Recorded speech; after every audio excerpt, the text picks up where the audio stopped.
Hello everybody, welcome back to Better Quake Than Never. We are again playing the waiting game with Dwell because they did release a patch, but it sounds like there's probably going to be another patch, so we're still not playing Dwell v2 yet. But that's okay because I've got a smattering of individual maps by various authors that I've been wanting to get to, so we're gonna get to some of those this weekend instead. We already started that train rolling last weekend, where I did Alex Hunter's TCJ map and JPal's two latest maps, and tonight we are, at the very least, I think we'll be able to get to two maps by Miss Bubbles from 2017, and three maps, or rather, two maps and a mini-episode by Ubiquitous. The two maps, I believe, are 2016, and the mini-episode is 2019, if I'm recalling correctly. And then I've got one other thing up my sleeve for tonight, if we end up having time for it, but we'll see how things go. So this map that we're starting out with is Unholy Ossuary. Yeah, Flecked, I'm gonna wait on the second patch, since it sounds like there's going to be one. Or another, I should say.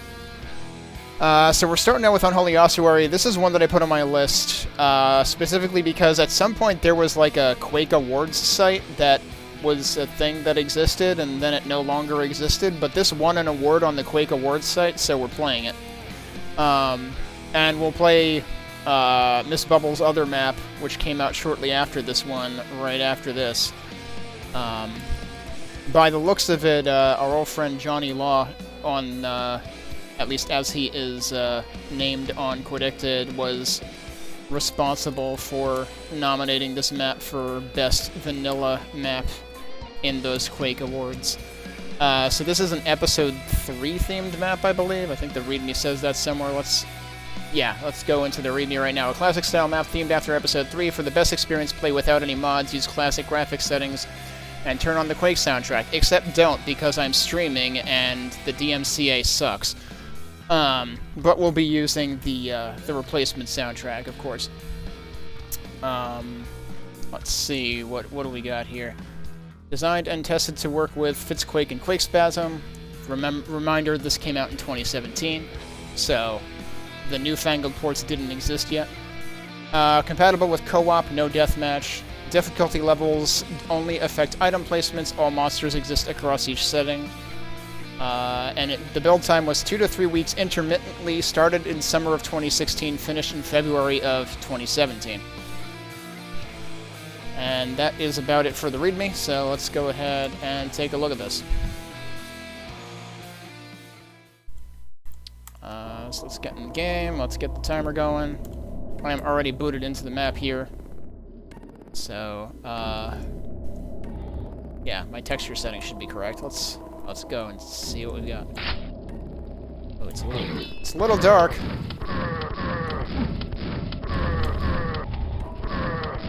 It's a little dark, and we're immediately getting a Death Knight with nothing but a shotgun. That's,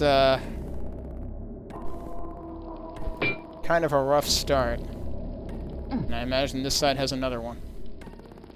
Oh, maybe not. Oh, okay. We got a Constellation Super Shotgun after dealing with that.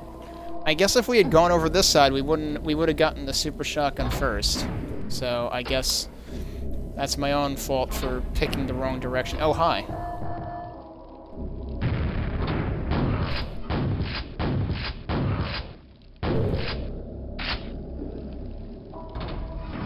I don't trust that. Also, wait, what? Are these doors a little overexcited?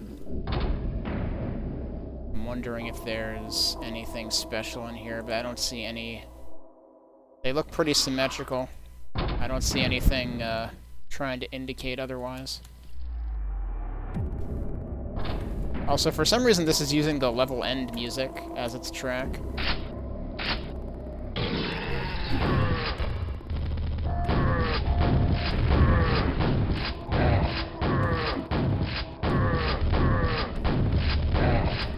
Where the heck is the ogre? I see nails, which I assume means there should be a nail gun somewhere. I also hear portal noises.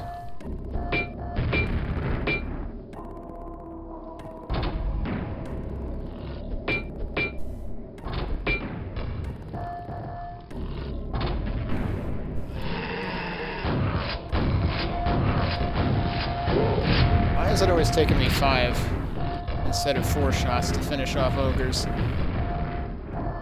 Means I'm slightly missing. I'm trying to ignore all the things dunking on me.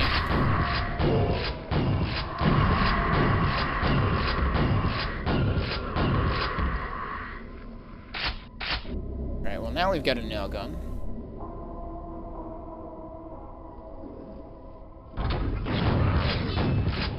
Hello. Oh, jeez.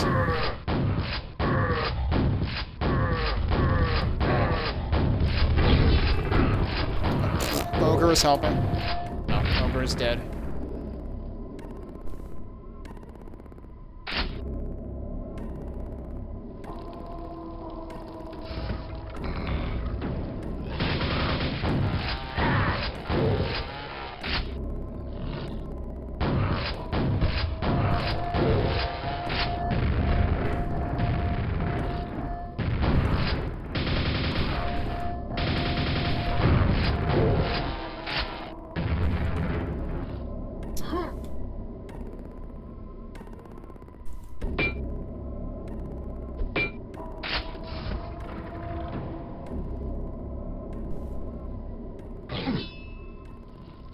Nice of them to give that little shortcut.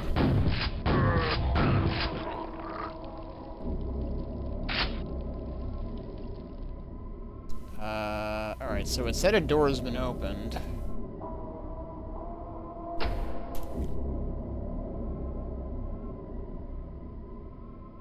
I suppose this was already open.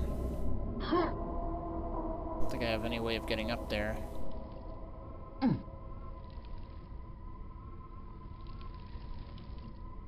That knight came from here, so should that suggest that the door that was open was over here? Yes.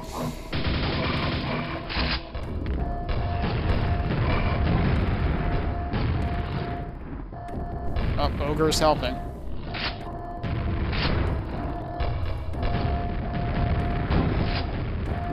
Ow! Ogre's not helping. Aha! That's not where I thought it was going.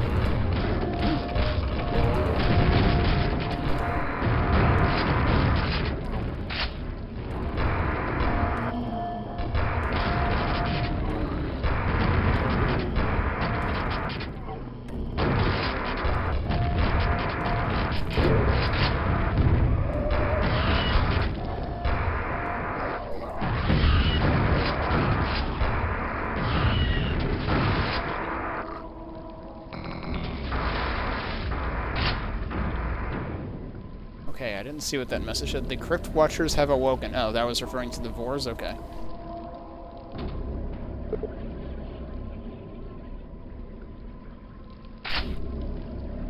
Alright, can we go down here? We can go down here.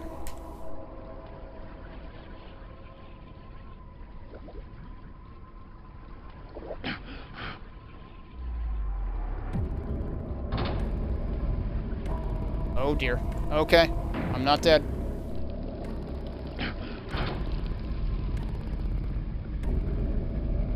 That's, exciting. I haven't found any secrets, though, have I?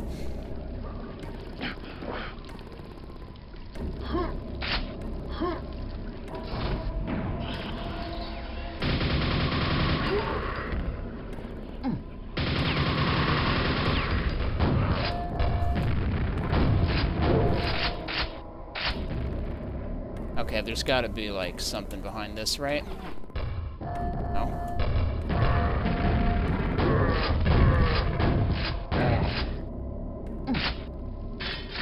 Is that the first armor I found?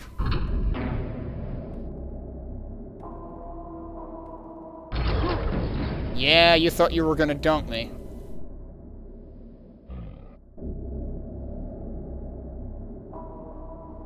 Well, I just dunked myself. Didn't really mean to do that, but better off fighting him this way anyway.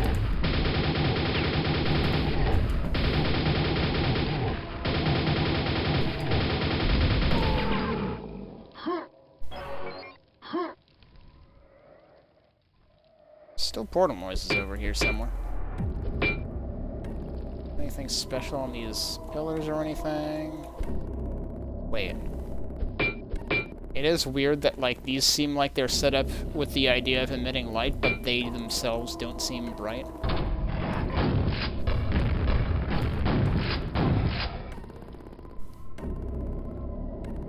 Okay, well now we have this key, so we can go in here.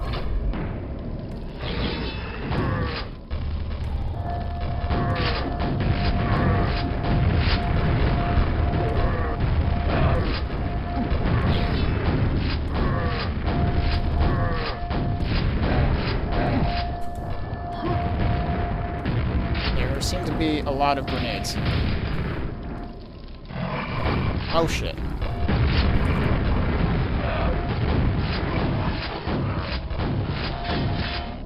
I just did big boo-boo and got away with it. I definitely should not have gotten away with that. Ow. Oh my god, stop tripping over every grenade, please.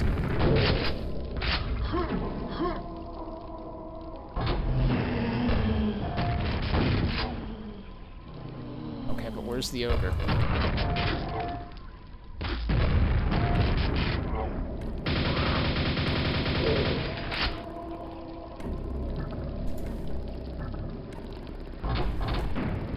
Yeah, I imagine... Well, a Dwell is probably going to require a weekend per episode. Oh. Should I have seen what was over there first? Whoops.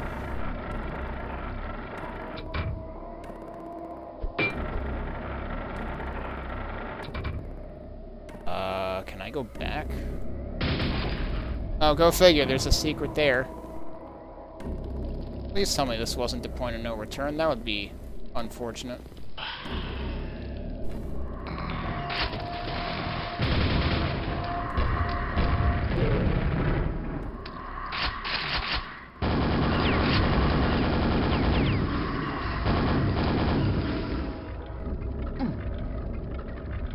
Okay, no, they gotta give you a way to warp back.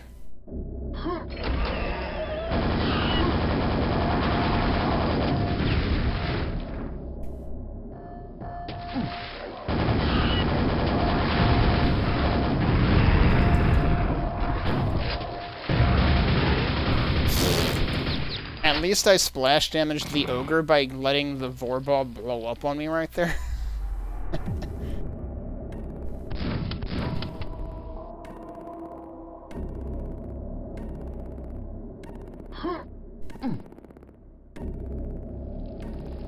Okay, yeah, so the portal noises were this, which let me come back up here. Where am I now? Alright, that's where I went down before.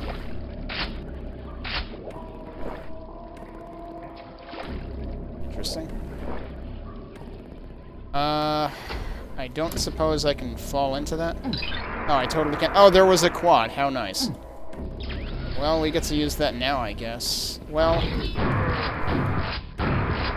Yeah, alright, that'll work. The question, however, is, where is the gold door? Like, I would rather find out where the heck I'm going. Oh, there it is.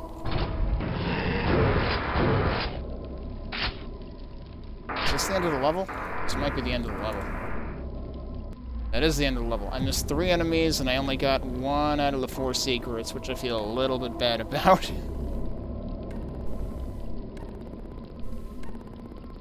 Oh yeah, I wasn't familiar with that author.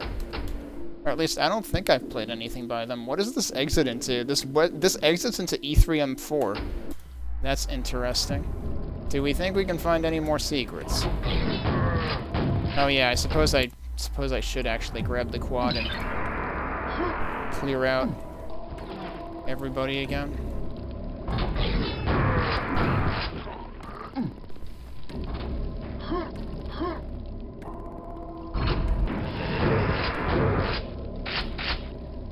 Okay, so now we've cleared out everybody. And we find anything else.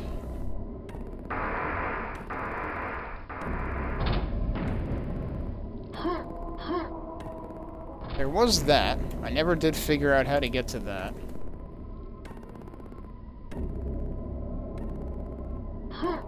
It's 3 through there, so the question is there something nearby that would open them? Like that. Oh, also surprise, I'm out of nails. A secret has been found. I feel like that is a specific phrasing of the secret area message. Like, they had to specifically put that one in there. Alright, well, we found 2 secrets.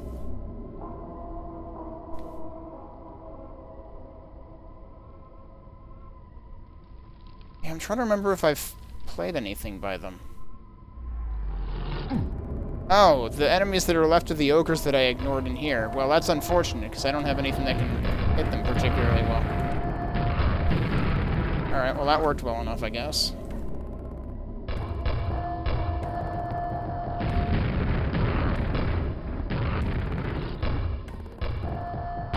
Forgetting I no longer have, Hey, there's stuff up there, too. Alright, so there must be some other... Wait, no, this is... Wasn't... Oh, that's right. So I was expecting this elevator to go over there, but it didn't. It went over here instead. So how do we do a thing to get over there? Hang on, I never checked under this lift, did I?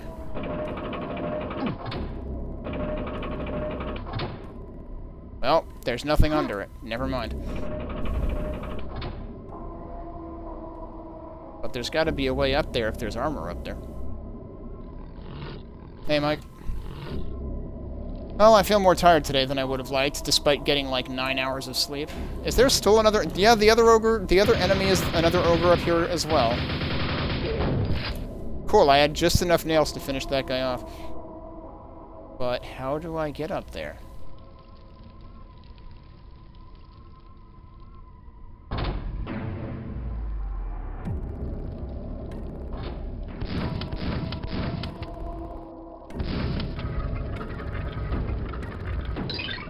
Well, that doesn't answer that question, but it's something.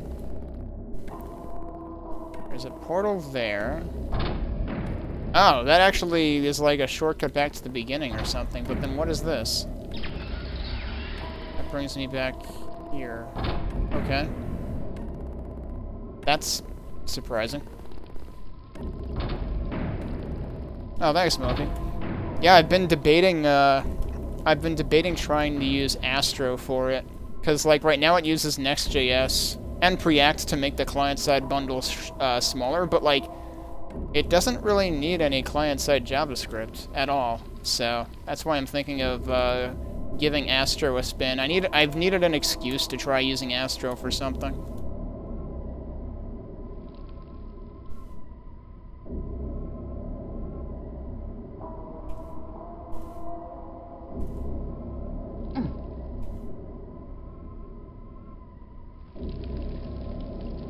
Alright, so wait, hang on. I need to go back to where that part with, like, the catwalks or whatever was. Yeah, here.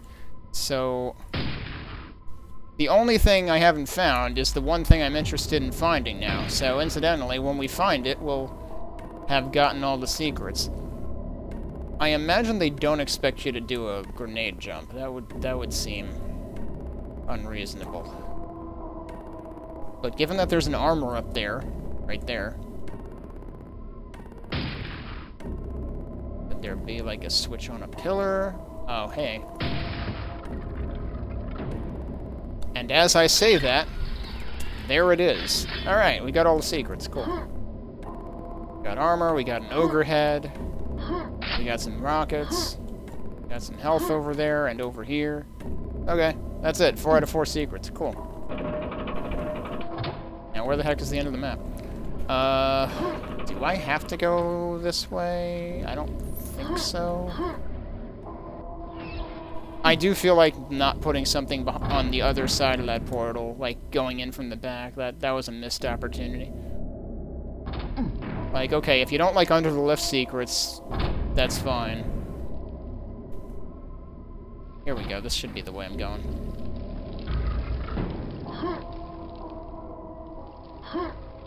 Alright, and that is, for real, the map with all secrets.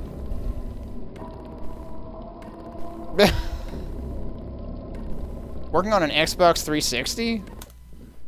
Aren't those, like, beyond logic when they, Red Ring of Death? Alright, so that was our first map of the night. I was actually surprised how much there was to that map. I did not necessarily expect it to have as much to it as that. And I thought it did some interesting things in terms of, like, the layout. And that third secret I found was really surprising in terms of, like, where it dunked me back out. I was not expecting that at all. So that was pretty cool. And I don't know if Miss Bubbles has done maps for other games, but as far as I know, this is Miss Bubbles' first Quake map. Like, there's only two. There's this one, and then there's Well of Lost Souls, which is what we'll be doing next. But yeah, let's go ahead and take a look at the old reviews. I thought this was a pretty strong map, though.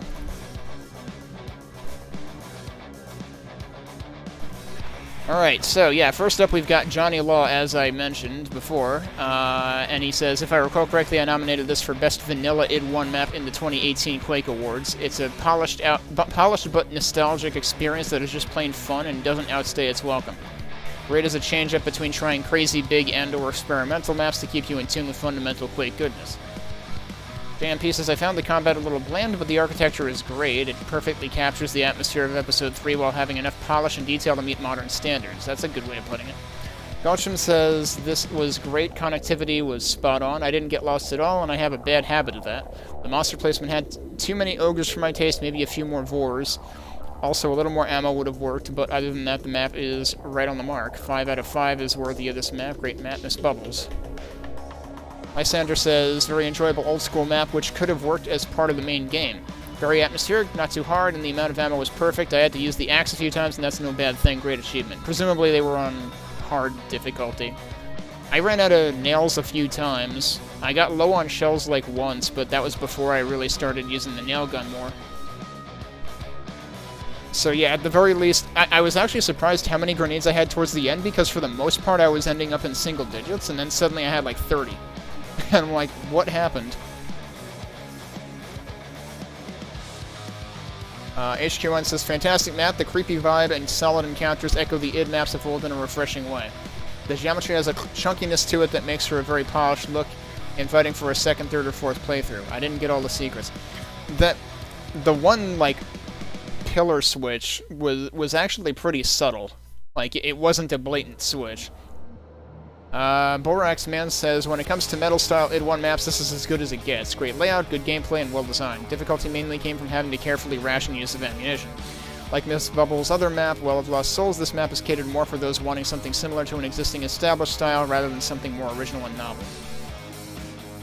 Hey, Ricky. Let me catch up on the X360 stuff. Yeah, my X360 also still works, as far as I know. The last time I used it might have been for Symphony of the Night in, like, 2020. And yet I still have the box, like, right up here. I should probably, like, put that away if I haven't used it in that long. Let's see. Textfish says, this wouldn't seem out of place in one of the original episodes, which is great for nostalgia factor, but it doesn't pack any new challenges or surprises, which is still possible using vanilla Quake. Ammo management kept me on my toes and forced me to rely on grenades in several encounters where I would normally have gone for nails or bullets. I've only found 1 out of 4 secrets so far. That's how I started out. So I'll probably go back and have another look around, though I fear that may just involve randomly smashing walls and fixtures with the axes. There don't seem to be any visible but just out of reach areas to focus the search. Actually, that's not true. One of them was a surprise, but it was another instance of, like, look up and there's something to shoot. The Mega Health was also a look up and there's something to shoot, but also you could definitely see the Mega Health there teasing you. And then, even in the case of the last secret that I ended up finding, like, if you looked up, you would have barely seen the armor and known to look around.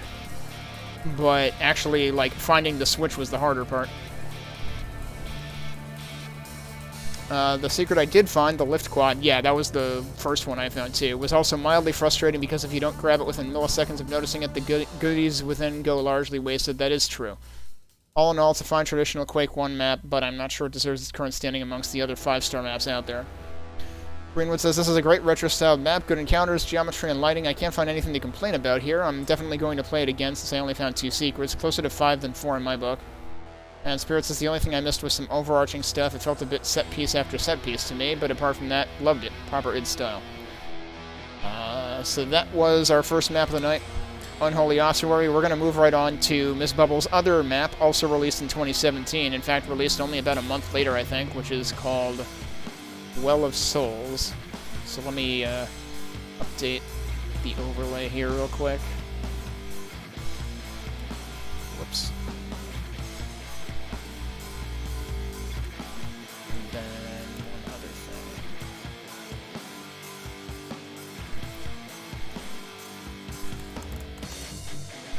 Okay, let's open the README for Well of Souls then. Well of Lost Souls, that is. Yeah, I mean, the Xbox 360 pad was still... the main thing to complain about with the Xbox 360 pad was the D-pad. And the analog sticks, if you were playing like a twin stick or something, it was really easy for your thumbs to feel like they were sliding off the analog sticks. The Xbox One gamepad pretty much resolved any complaints I had with the 360 gamepad.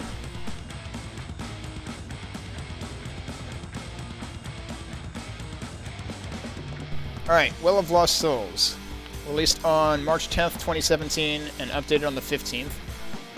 A classic-style map themed after Episode 4. This map was strongly influenced by Sandy Peterson's work on Quake. Fiendish monster placements, tricky traps, and dark, depressing environments await. Everything that I can't stand, but okay, we'll try. For the best experience, play without any mods, use classic graphics settings, and turn on the Quake soundtrack. Again, we'll not do the latter part of that because DMCA. This was again tested with Quake and Quakespasm.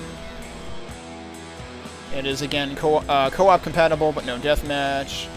It does say it has difficulty changes for easy, normal, and hard. Build time was under 1 week. So this might be a shorter map? I don't know. Let's find out. So I need to... Whoops.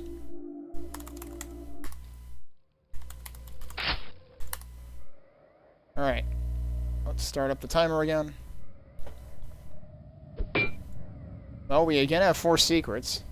Also, I hear portal noises right away.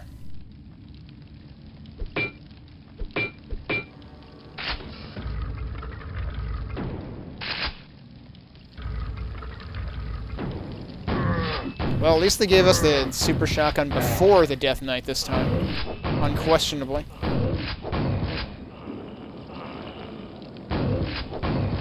But yep, definitely looks like episode 4. But I heard another knight. Yeah, I mean, anything like side-scrolling or anything, I would always gravitate to the D-pad as well.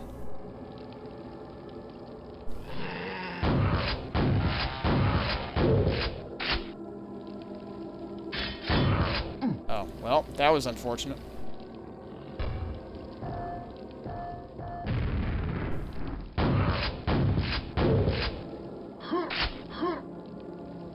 Not sure if I'm ready to poke around up there yet. What's on this side? Rude. Okay, yeah, this is definitely E4 reminiscent. Alright, is there anything I can do up here? I don't really think there's any way for me to, like, get up there or anything. Unless... that looks like a step, not a slope.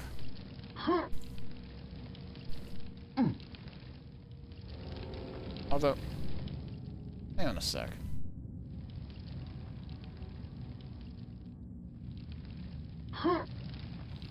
Is it just the... it's just the 2 staircases, okay. Oh, hi. Yeah, but I haven't been up this one.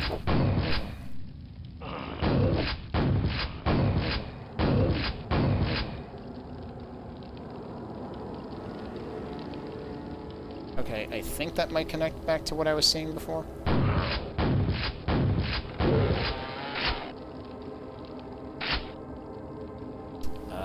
don't have a nail gun yet.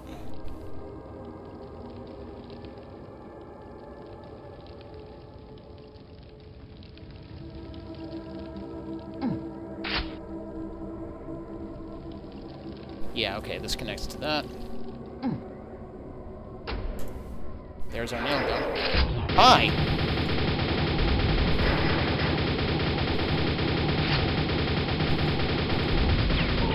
That seems rude. Just John Travolta with no cover. Surprise. I have nothing that I can kill them with.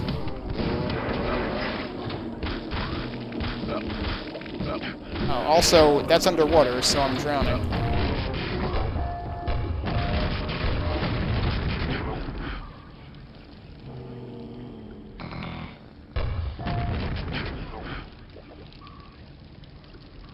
Alright, where's the Vor at?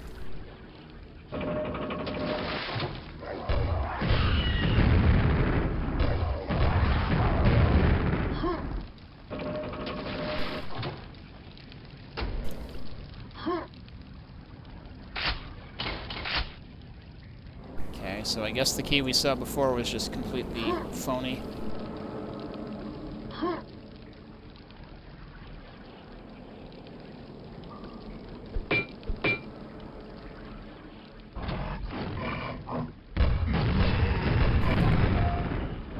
Glad I suspected that was behind me, because it was.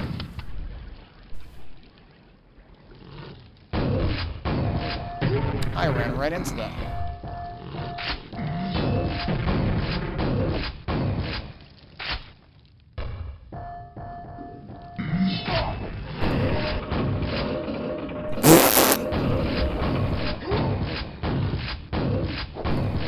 They had some problems with that. Hello. Does this count as elevator action? Also, what is over here?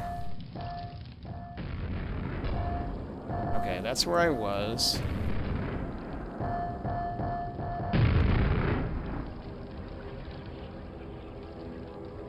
I kind of don't want to deal with that ogre right now, but I don't know if I'll have an opportunity to deal with him later or not. Oh, come on. That must have bounced into my butt. Alright, he's dead.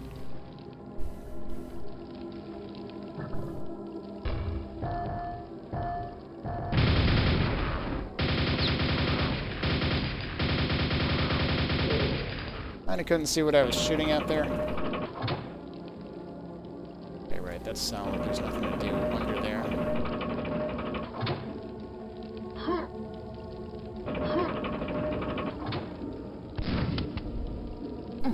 Whoops.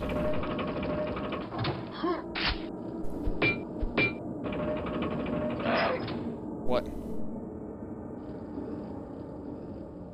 I have oh, okay, yep, there's a trap up there. Cool. How do I tell where the traps are? I think that was the only one.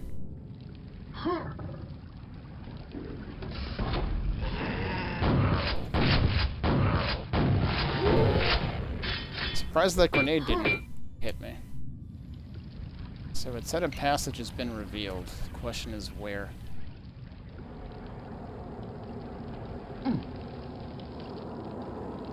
Also, I wonder if there was actually a secret up there. Oh, hello. That's not a passage, it's a John Travolta.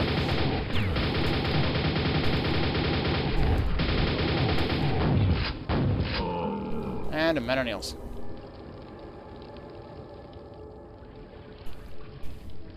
So, does that mean...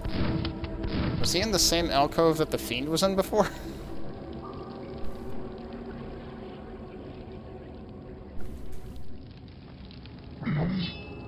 What? How did he never wake up before? What the heck?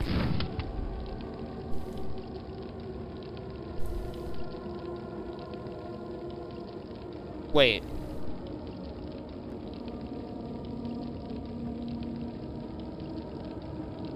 Ish's last map wasn't low gravity, was it? Wasn't that 2 jams ago? Or no, I guess that was the last jam, wasn't it? I was just racking my brain trying to think. Yeah, that's right. That one was the low gravity one.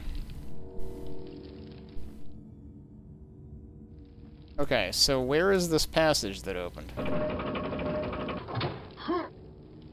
Whoops. You know what? I don't really want to go back that way anyway, because that's where that trap was, and I really don't want to lose more health right now. Given that the Shambler was back here, I should probably be looking around here. This might be new. I feel like I don't trust that.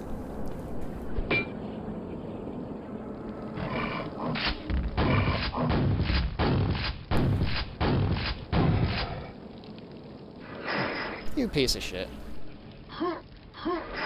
Like, how am I supposed to see any of that coming?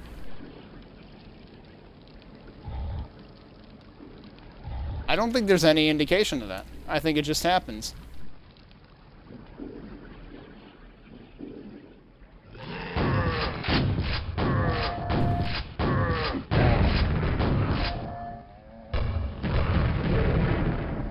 I do have grenades. I need to remember that. Alright, I don't trust this either. Okay, nope, that was fine, apparently. Hello.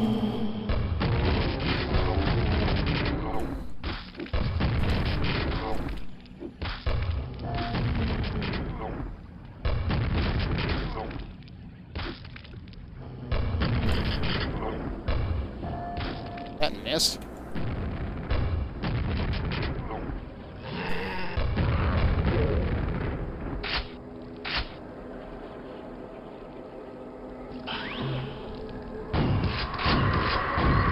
Why are they just handing me mega health? That can't be good. Then again, the other map handed me mega health when I fought one of the Shamblers.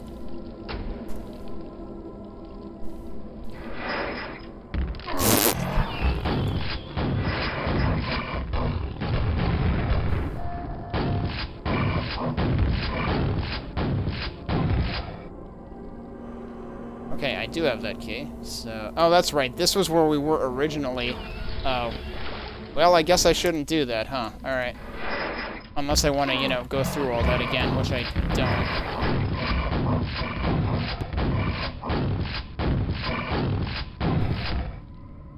You can actually... That was where the fake key was that warped you before. And it'll still warp you again, so don't do that. Also, surprise, this is the end of the level. I didn't find any secrets.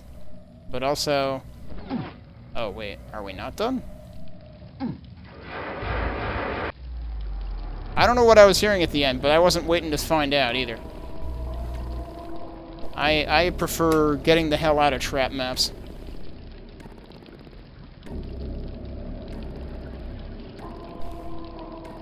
Vor's underwater. Yeah, Vor's underwater are bad news. I don't know how many times I've had that happen to me, but you don't want to be underwater when a Vor ball is chasing you. Alright, so I'm just gonna leave that at I didn't find any secrets and move on because trap maps are kinda not my thing. But let's see what folks said about this one. It definitely felt like sort of a condensed E4. Like there were definitely clear influences. I mean, maybe not to the extent of, was it Greenwood who did, like, all of E4 in one 1024 cube map? That's a real condensed E4. But this was sort of along those lines, except not trying to cram everything into a tiny spot. So let's see what we got here. Actually, I'm curious, how did this rate versus this one? Yeah, this rated a little bit lower, but not by much. Lane Powell says, exceptional id-style map, same goes for the same authors. Runic-themed Unholy Ossuary, I had fun, a lot of fun with both. Yeah, I don't think Lane reviewed the other one. JMP is here once again. E4M2 is my favorite map in the original game, so I was eager to play this, and I found it disappointing. E4M2 is great because it has such a bizarre, menacing atmosphere. Everything in the map is off-kilter. This is brighter and this... Wait, brighter? Excuse me. This was pretty dark, too. Despite the bloodstained walls, it feels cleaner, less weird. I also dislike the water pit. It looks different from the rest of the map, and I had difficulty getting out of the cage because whenever I tried to shoot the red buttons, the game kept directing the shots to the zombies. Really? I did not have a problem with that. To be fair, the reason I didn't enjoy this is more my expectations than the map itself. I expected a certain atmosphere and was disappointed when it felt different, even though it's a decent map. The secrets are nice, and the first fight in Nightmare mode is pretty tense, likewise for the first Shambler appearance. Yeah, the first Shambler appearance, I hope there's not more than one of them on hard. Because there's nowhere to take cover. You basically have to bait them for melee if you don't want to get hit. Assembly Line Humans is a good reinterpretation of E4M2, though perhaps a little too similar to the original. Playing through this, it almost feels as if you're playing E4M2 again instead of playing an original level inspired by it. Nevertheless, it was enjoyable with good gameplay. My Taylor comments on this one. I like this a lot. The opening is genuinely hard on hard difficulty, and there's only just enough ammunition, but there is enough, so it doesn't become a scavenger hunt axe fest. The very ending is maybe a tad anticlimactic, but all in all, this is a fine invocation of the spirit of E4M2 without slavishly following its details. Dump Truck says, this map has fantastic encounters and atmosphere. I love the E4 style tricks and traps. I found this much more satisfying and clever than many of the more modern maps. HQ1 says, great job. I'm looking at maps like these to sharpen my mapping chops. The puzzles and traps were a lot of fun and kept me on edge, barely scraping by with enough ammo. Boraxman says, Sandy Peterson's E4M2 is one of my favorite id maps, so we're getting a lot of love for E4M2 here. So any map in that style is going to win points with me. This map is quite similar, though a little larger and, as JMP said, cleaner. Maybe because this level was a little more polished. The difficulty was just right, the design good, and gameplay pleasing. My only gripes are some of the corridors were a little samey, and while I do like E4M2, this map could have done with a little more freedom and artistic license in interpreting the theme. Nevertheless, this is an archetypal Quake-style level done right. Solomoria says, short and sweet with a nice assortment of challenges. Textfish does a brilliant tribute to E4M2 with small multiple routes that keep you guessing but never make you feel cheated. This map oozes vanilla Quake to me. Combat is exciting and challenging, often throwing you into the midst of the action feeling ill-prepared but up for a go. At one point I found myself having to take a Shambler out with grenades, which was a little tedious, but it feels like that was down to my poor ammo management rather than anything else. I only found one secret area, but it was a very usefully placed quad just when I needed, so extra points for that. Good use of shadows, I liked it. And Spirit says a really sweet E4 map, had lots of fun. The traps are super well made, in my opinion. Not damaging too much, but giving a nice jolt. Combat is nice. Yeah, I feel like traps hamper exploration, because, like, well, I don't want to go through that again, because I need to figure out how to not get hit by the trap. It definitely does seem like a couple people thought that this didn't deviate enough from E4M2, whereas, like, Unholy Ossuary seemed more original. Of course, Unholy Ossuary had a longer build time as well, so I guess that makes sense. I definitely do think, I mean, part of this is my own personal preference because I don't like E4 that much. I definitely think Unholy Ossuary stands out to me more out of the two, but good job with both maps, though, because, like, Unholy Ossuary especially, like, this doesn't feel like a first map at all, so if it is indeed a first map, then that's saying something.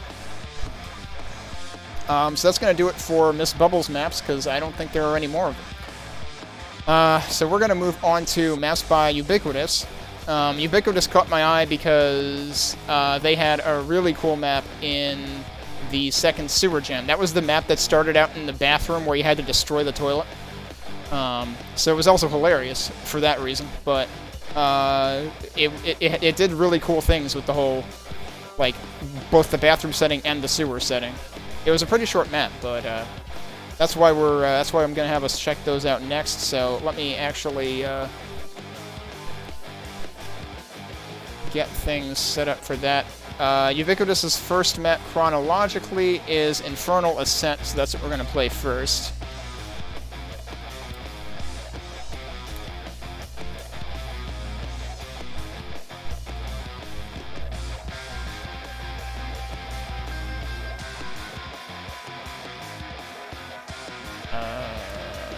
That.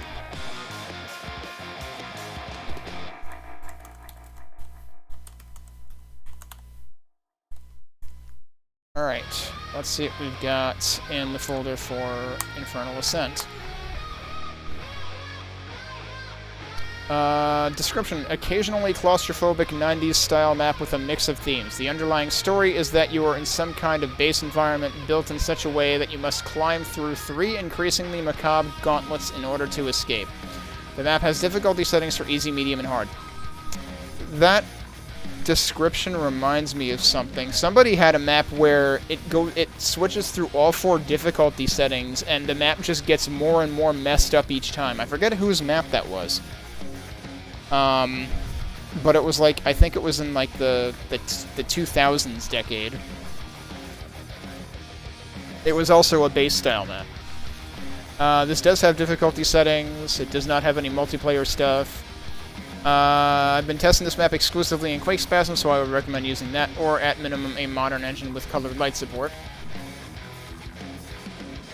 Build time was several months of sporadic on and off work, and it uses a mixture of its original textures and custom-made textures, mostly based on the originals.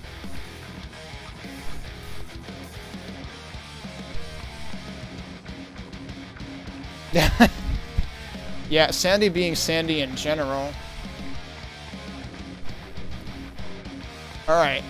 Let me get this loaded up and we can try it.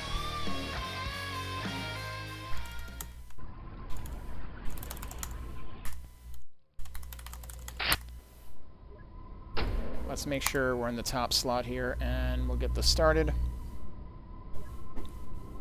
Okay, so this is just using a stock music track, it looks like. We've got 5 secrets. But it is... I didn't even realize we'd be starting with another, you know, 90s-inspired map, which is kind of fun, because, like, then that's, like, right on theme with what we just came out of in Miss Bubbles maps. That doesn't look like base theme, the hell? Okay, so that requires a key, so... Okay, this is what they were talking about with... Oh, jeez. Pain in the arch much? This is what they were talking about with, like, 3 increasingly macabre adventures.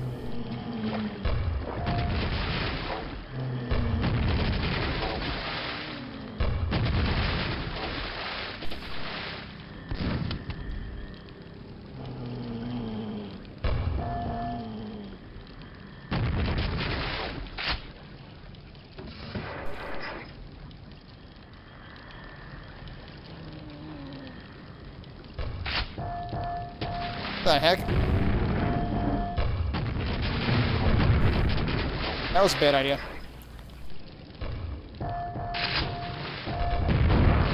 Oh, it switched my weapon. Oh, good. There was health there that I totally didn't see.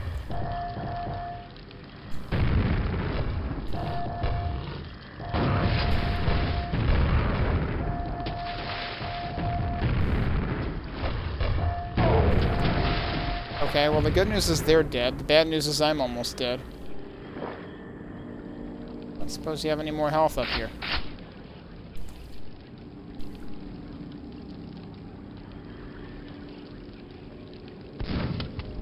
I imagine that's supposed to open at some point. That is definitely a mega health, isn't it? Can I get in there somehow? That would be nice.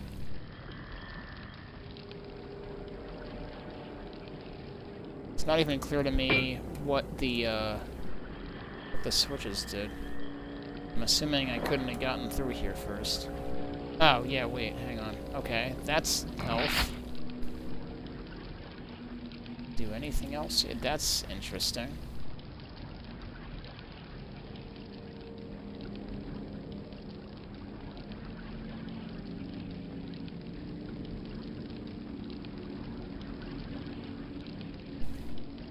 Yeah. I don't like soggy cereal either.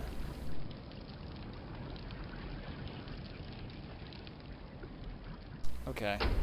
I don't know what's happening here, but... Really? Sequence completed. What sequence are we talking about?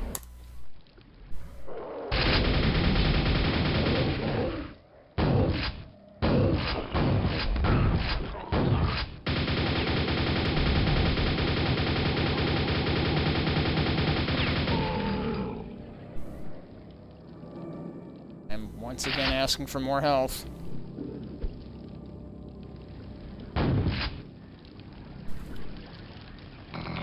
Okay, now we're over here.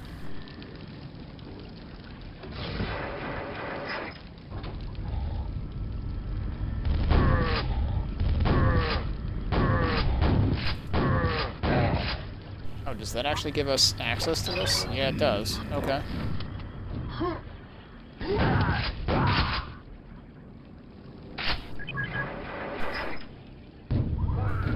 And this lets us right back into here.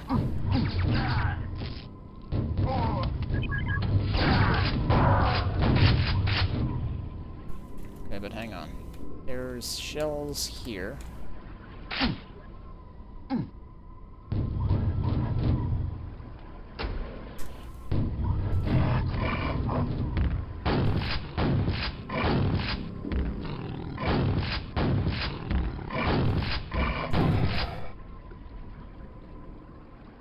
There's the next key we need.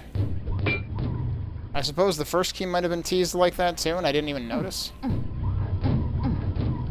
Nope, maybe not. But they're definitely teasing it this time. Also interesting how we started out in base territory, but the textures are definitely changing even in the main room here.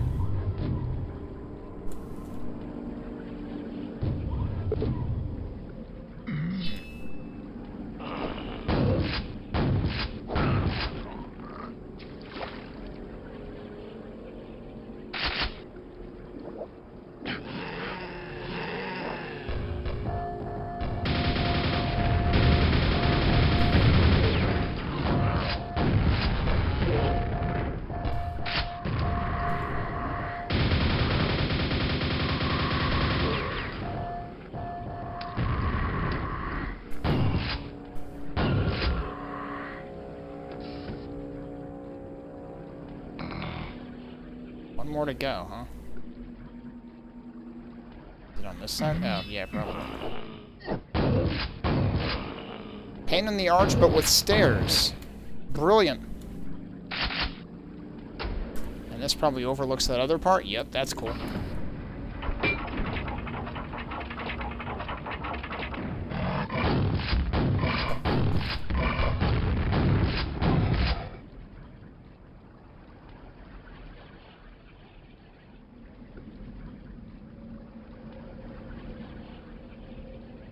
Wait a sec. Yeah, okay, this was where that knight was before. So that is now open.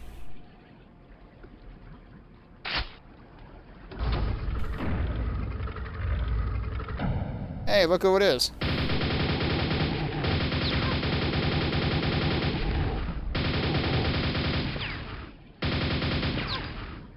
Where'd you go?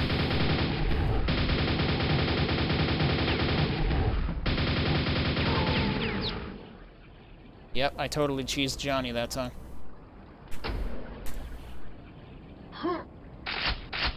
Oh, hey, there was a super nail gun over there. That wasn't a secret, though,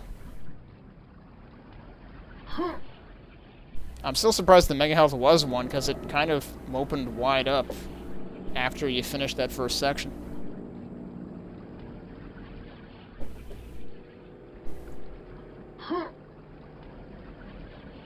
That's where I started. That was where the switch is. That opened that door. I guess that's where we're going. Can I get over here? Maybe if I didn't hit the wall. I don't know if it's worth it anyway, but...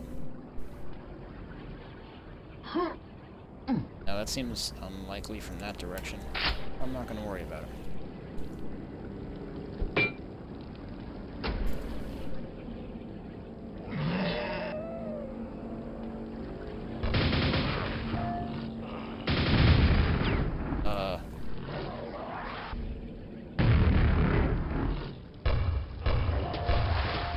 That didn't work.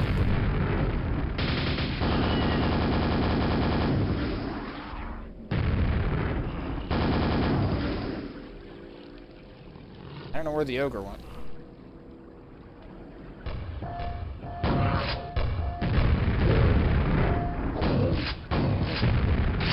What?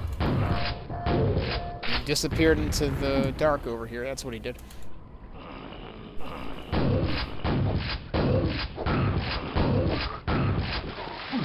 Just accidentally jib everything. Alright. I don't trust that the key is just right there. This is begging for a gotcha. Oh, really?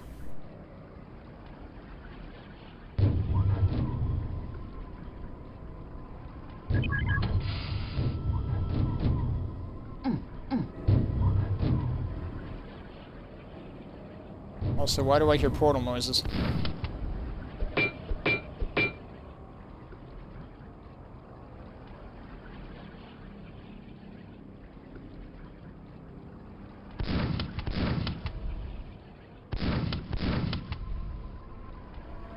Wanted to see if, like, anything new triggered as a result of getting the key, but it doesn't seem like it. I can see if there's anything down there, but if there's not, then I'm basically stuck here. Is there anything down here? I don't think so.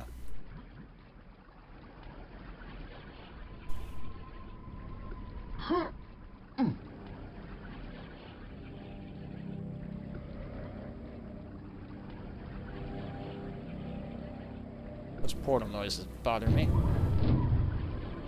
But I guess we're not figuring that out right now.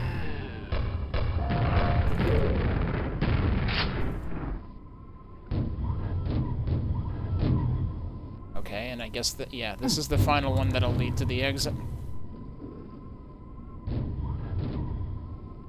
What's going on here?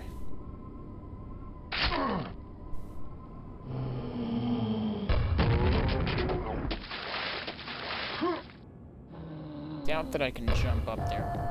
What the? I mean, sure, that works, I guess. Not what I expected, but... Is there still another one or not? I guess not. Am I really supposed to jump up there? I guess I am. Alright. Hey, Waxcoat. Going pretty well. We've been doing a series of shorter maps, individual released maps from 2017 and now 2016 by a different author. It's always weird when they make shoot switches have push switch triggers. Or rather, textures. Oh. There's one. I'm hoping that whatever else is necessary will be visible from here, like that. Rude.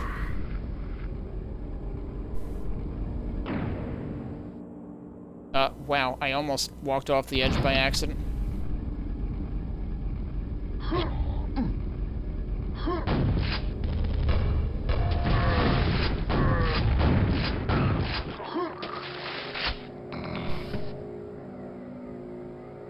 Okay, only one more to go. I have no idea what that does. Oh, wait, yes I do. Because this side is a separate...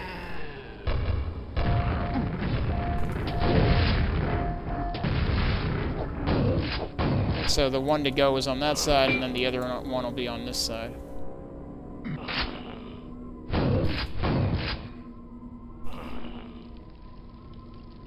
So there are stairs here, but not all the way up, I don't think. Well, I fell down here anyway, so yeah, that... I don't really know why there are stairs there.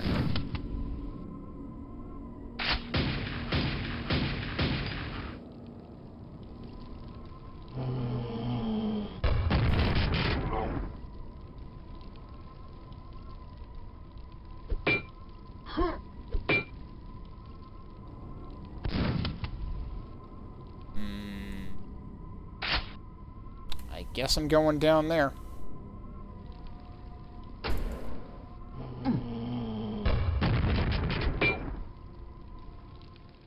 That's fun, that it's like, you go from that texture to this texture, like, real shit now, I guess. And that's your second one.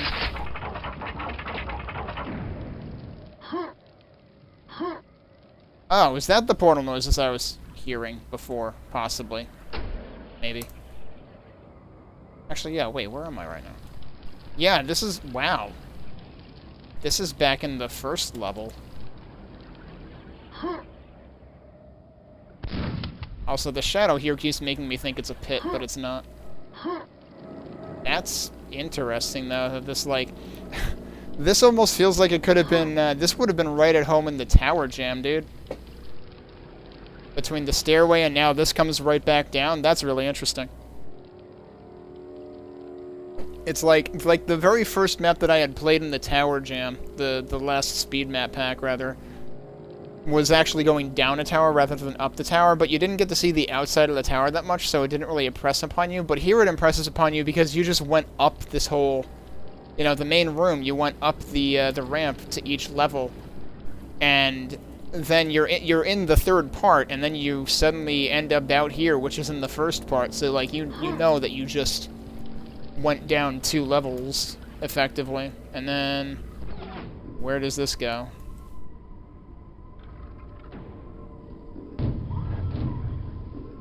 Okay, right, so we completed the sequence, so now we can go through here. Hello. Was not expecting the Bork.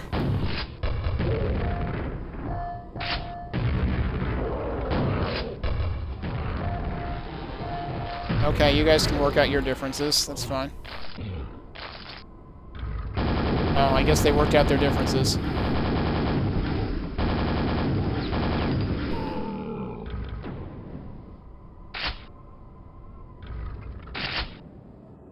Have I been on the other side of that? That's a mood over there.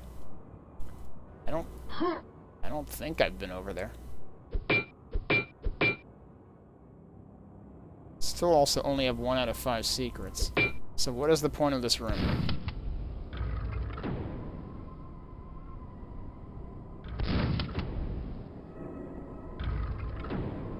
I don't know, but I'm probably glad I went through it this way first.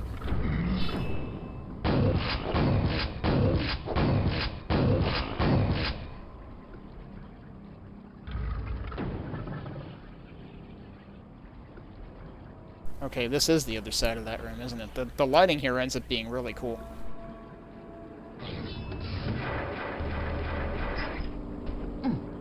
Now I imagine I'm going back into the other room? Oh, yep. So that's interesting, I guess. Now we're at the exit. We killed everything. I only found 1 out of 5 secrets. That feels kind of bad.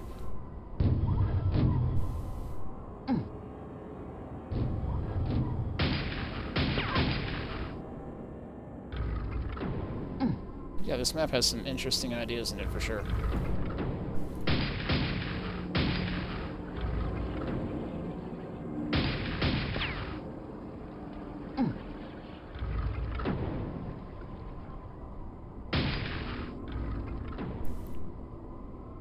Even like the little details with like the way the ceiling was done here too, that's kind of cool.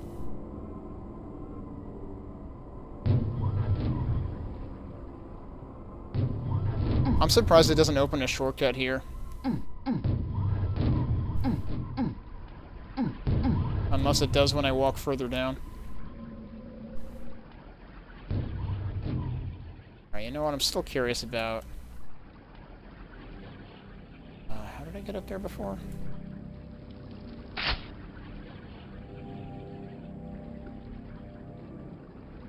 Oh, wait, it was over here. Still curious if I can get in there. I keep bonking there, though. I don't know, this seems unlikely to work. And I don't think there's anything up there anyway. I mean, I could just grenade jump it, I guess.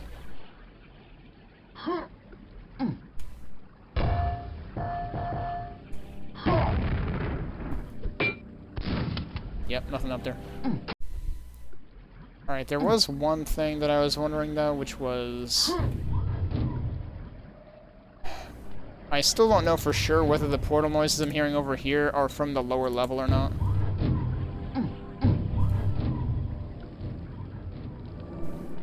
I'm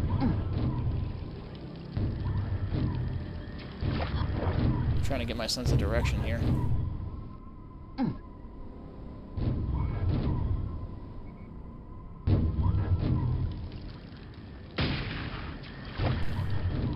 I guess we'll have a look around again just to see if I find any other secrets. The one secret I did find was in here, which, again, I'm surprised it was even considered a secret. It was this. This raises, and then you can get into here because that also raises with it.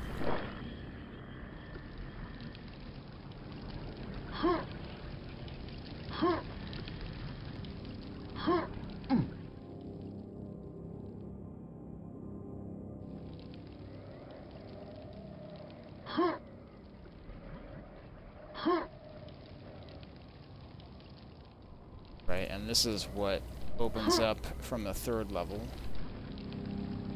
I'm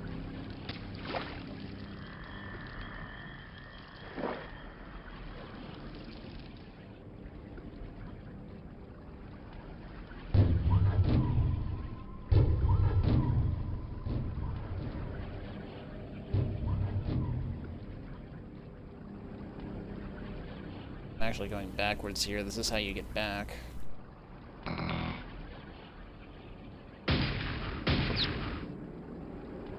The way those lights are just like integrated into the archways is interesting. Seems like something you wouldn't normally see done that way.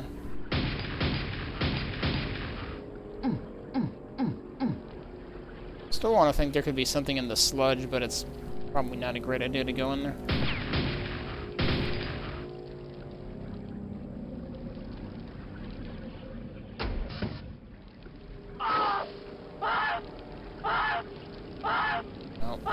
Doesn't really seem like there's anything in here.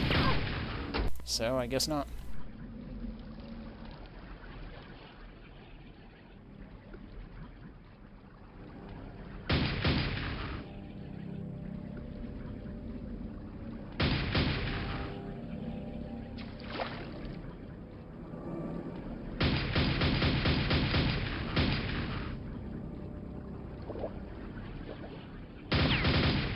Not go up that way anymore?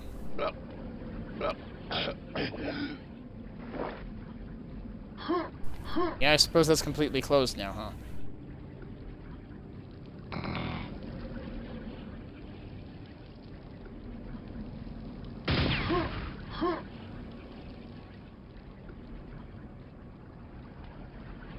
Well, I don't know. I'm not coming up with anything else.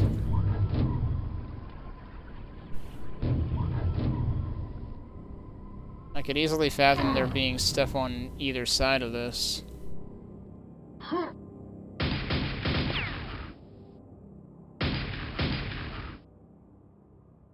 don't think there's really much of a way to jump up on those sides, but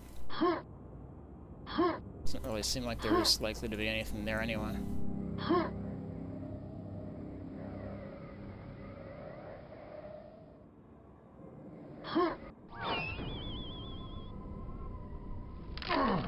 It seems kind of unfortunate that you do have to take fall damage coming down these sides. Can I get it? Does this lead all the way up there? Yeah, I guess it does. Well, yeah. That would be here. I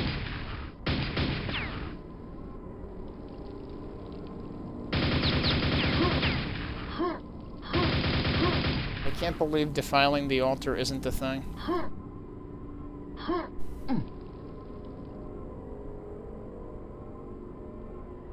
Yeah, and then this is how you have to go back. That's the switch, and then you go back through here. Yep, I don't know. I'm not finding anything else. I am bad at secrets in this map. But it's got some interesting ideas.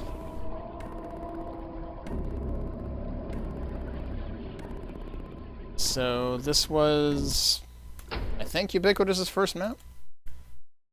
I'll double check. Yeah, it looks like it. So, interesting mixture of things.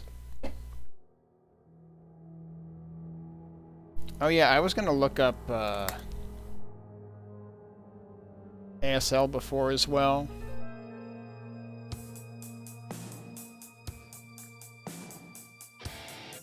Looks like they had one release in 2020, one in 2022, and then the one in 2023. Which... you hit Sandy, it's coarse and gets everywhere. Not wrong. Yeah, I wonder why Vonder was the one who posted it to Slips here. I guess ASL isn't signed up there. But I don't know if I don't think I've looked at any of these maps. But yeah, I guess they're all large maps.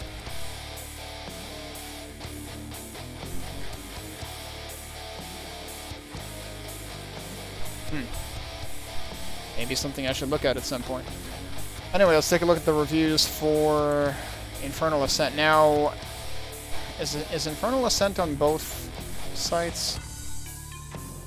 No, it's only on Quake. Okay. Hey, Tamachi. Let me get the browser back up here so we can look at this. So this got a lot of 4s. Its average is lower than the last 2 maps we played, but mostly 4s. Let's see. BFG has a reworked version of the review they made on Funk Message Board.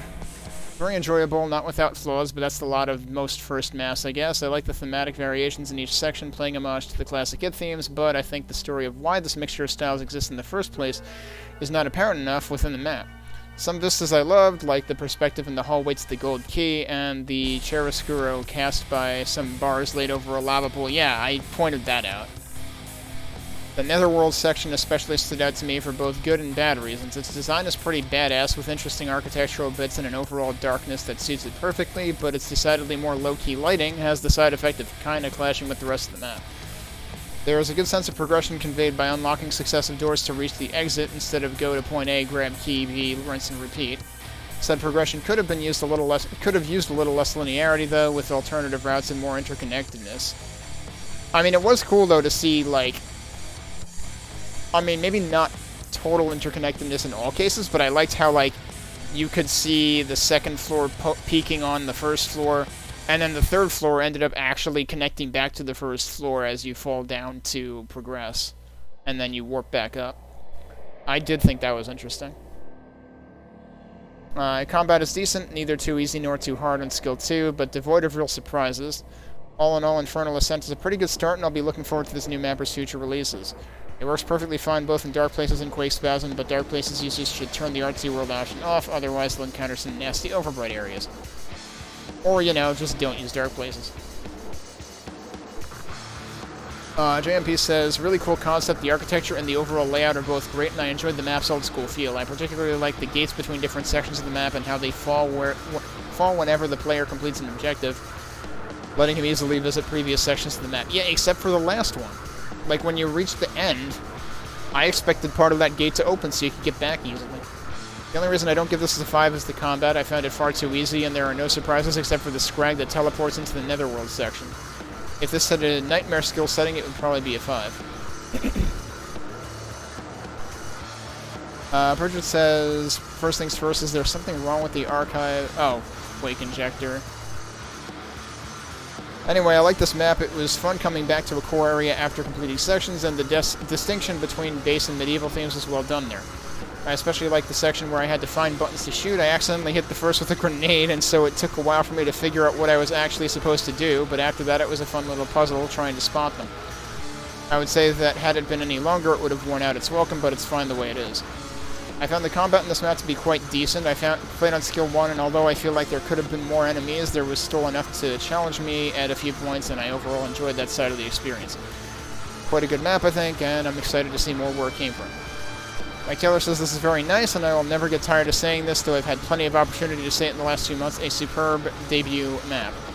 The division into 3 separate areas off the central hub is done nicely, and the ability to see parts of early areas from later ones is lovely. See, he calls that out. Combats are fair, if perhaps rather too easy on hard. I would criticize it only for the rather abrupt ending. It would seem reasonable to have a small horde or at least a shambler or 2 just before the exit area.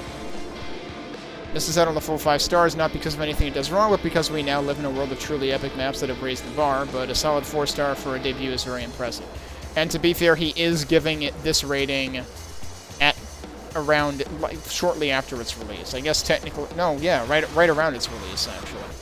So he's not, like, holding it up to a future standard or something, because I've seen him do that in some places, I think, but this is not one of those.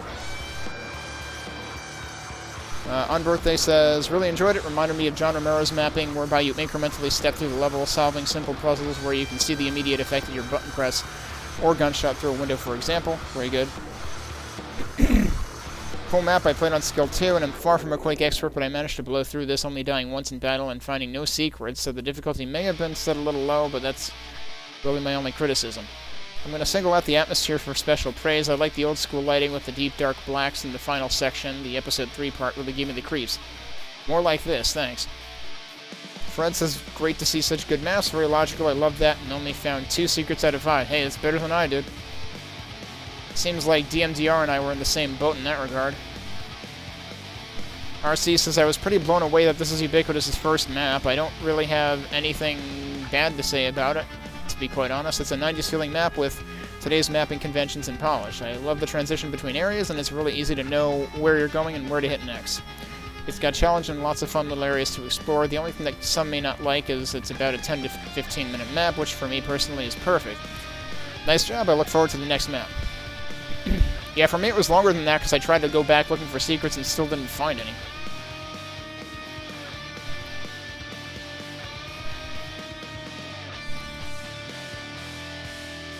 Alright. And yeah, the next map is what we're going to go into now. The next map is called Symphony of Science. So it should be quite a different aesthetic from what we just previously played. So let me get things set up for that.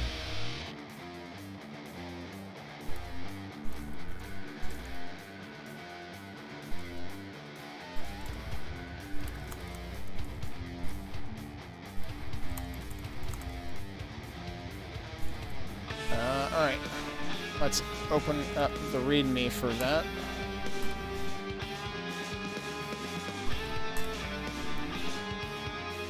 Venture into a dark and depraved underground laboratory to find what horrors await within. It does have difficulty settings, been tested exclusively in Quakespasm. Build time was 3 weeks. How much was the build time for the other one?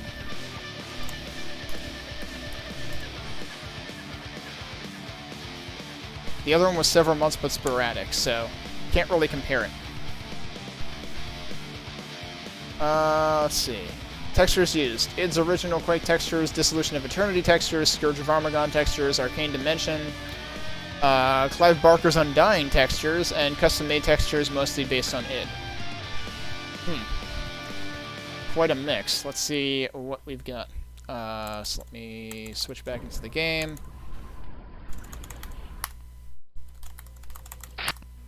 And we'll get started and start the timer back up. Okay.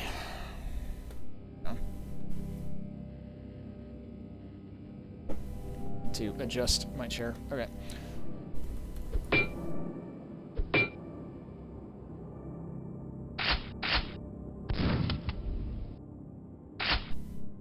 Would not expect a grunt to be the first enemies.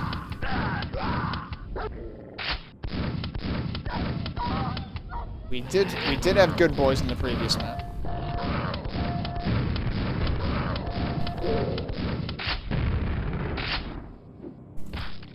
We got zombies.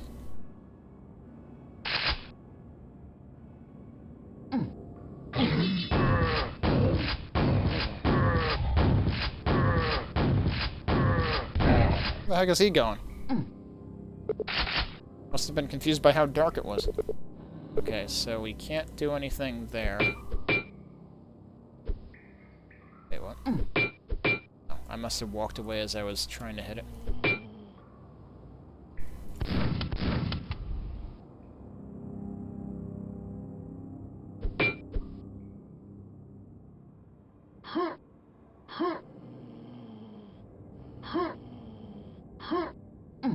Oh, can't reach that.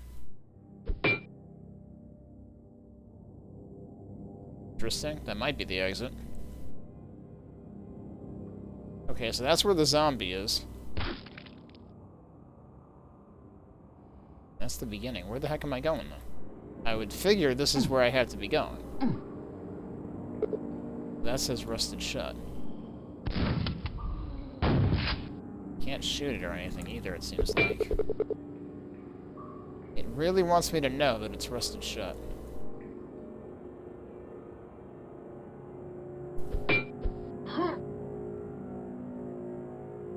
Oh, wait. I can go through... Oh, no, it's a... Apparently I can't go through there. Where can I go then?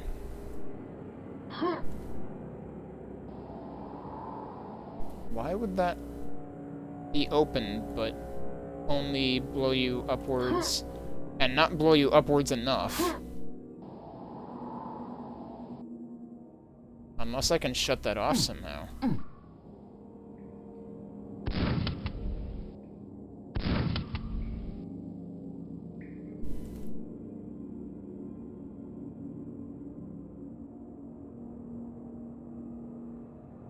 There's clearly stuff up there. Obviously that needs...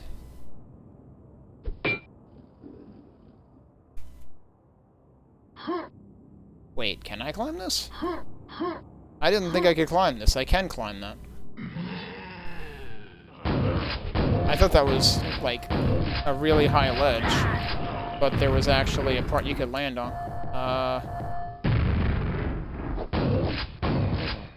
Okay, I was wondering if Ogre was gonna help more than that.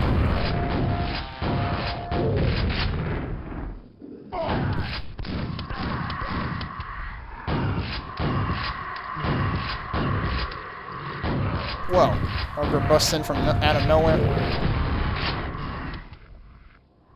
Okay, they're preoccupied.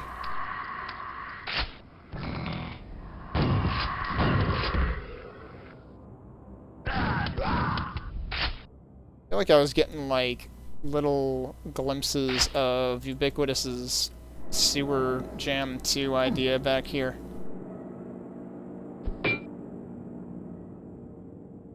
Okay, well, I guess we're going... Well, wait. Hang on. Where does this go? Oh. Any more to go, huh? Oh, well, I guess I'm glad I checked this out anyway. That looks bad. 2 more to go. 1 more to go. So it turns out I did have to do that.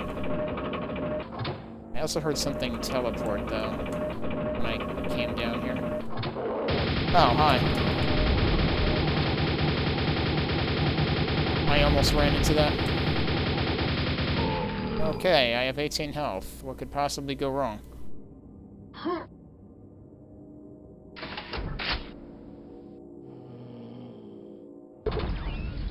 What kind of scientist needs a crowbar?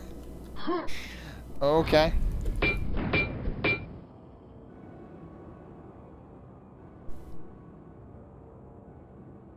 Kinda wish I had armor.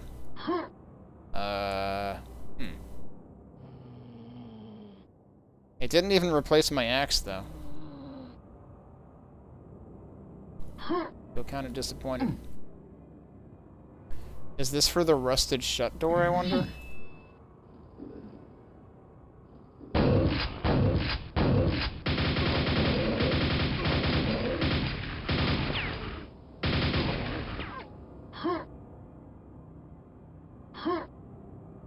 Okay, how are we getting back out there?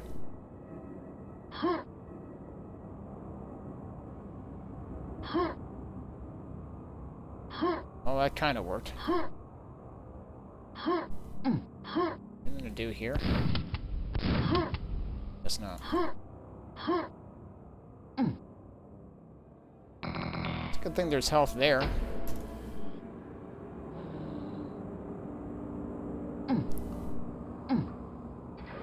Alright, yep, that's what the crowbar's for.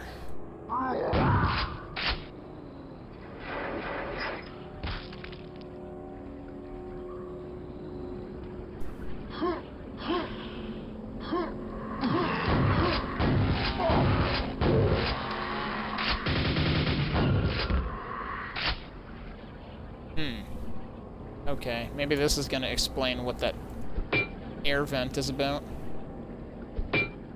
Huh.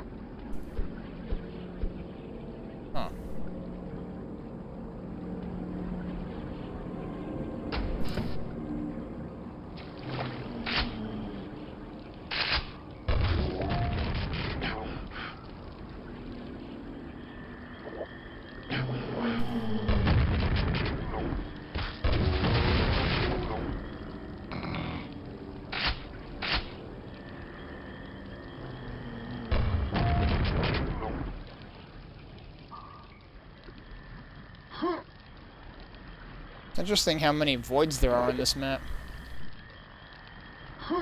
Seems the button is on the other side. Does that mean I'm going underwater again, or what? I don't think there's anything else to do down here.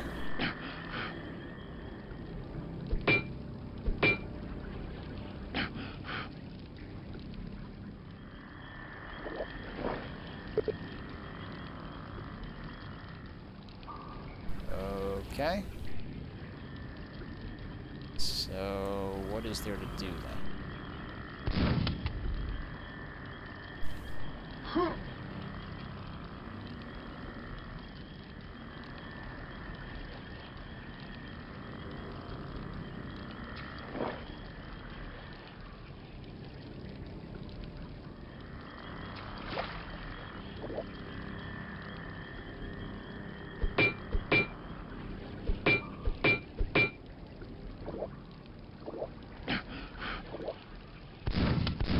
This map has had me confused a couple of times.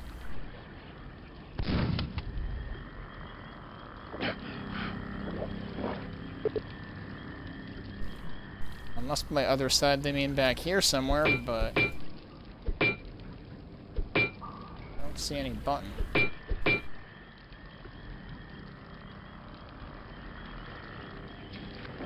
Unless it's something I can shoot from here.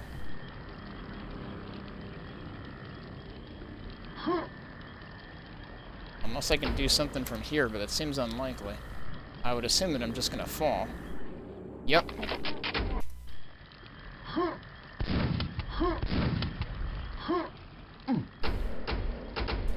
I didn't die. I don't know why I didn't die. I seemed to be standing on nothing, but I didn't die. No, I didn't. There we go.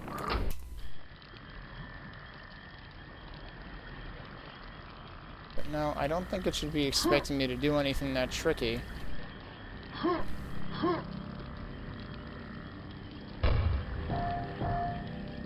So much for that idea. Oh, yeah, the bars don't really keep it there, do they?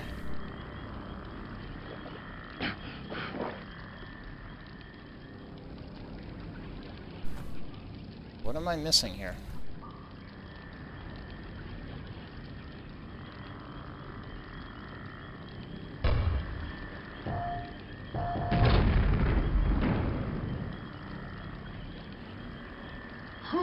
That doesn't look like that should work. Like, how did my grenade actually fit through that? That doesn't make sense, but okay. Yeah, so it hit that switch. That's what it did. Like, if you want that to be more obvious, one, make there be, like, more light coming through that doorway up there. I hesitate to call it a window. And two, don't put bars that thin up there, because that makes you think that your grenade ain't even gonna fit through it. I would just expect it to bounce back.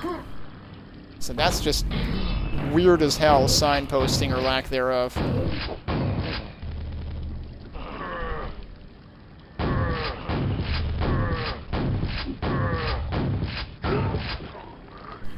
You're saying, like, ricochet it off that way and have it bounce all the way back? Maybe. That seems a lot less obvious than flinging it through there, though.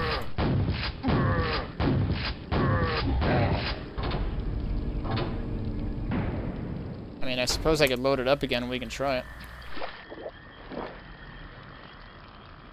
You're saying, like, that doesn't go nearly far enough. That might. Yeah, that works. That seems way more obtuse than just going through that, though. I think going through that thing up there was the intended way.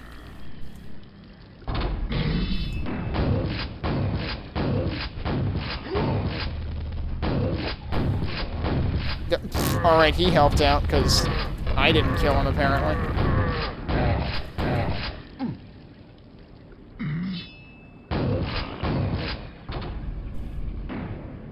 Also, hey Kurt, hey Colossus.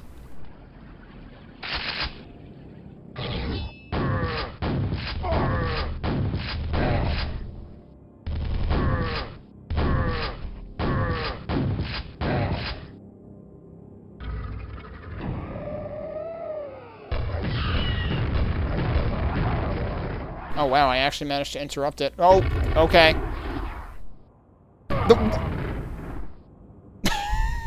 Come on. Just at the... I wait right there, and then at the last minute, when I can't possibly react, it's like, nope, I'm actually gonna figure out my way around this wall. Okay.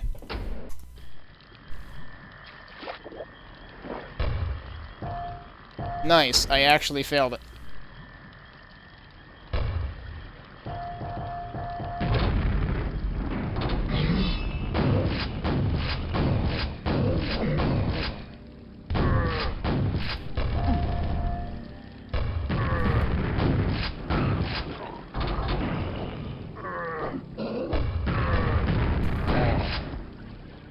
Okay. I'm gonna go ahead and save again.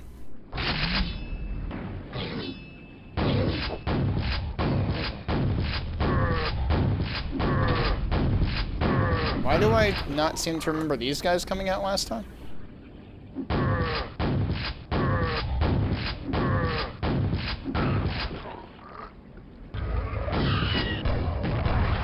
Like, did it skip that phase last time, or what?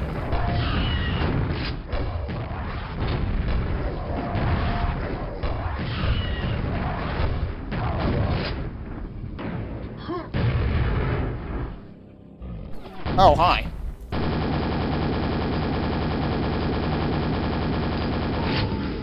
That was fortunate that he flinched. Okay, that was, exciting.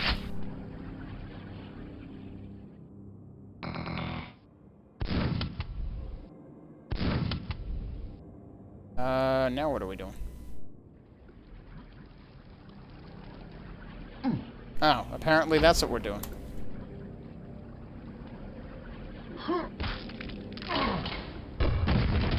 Ow.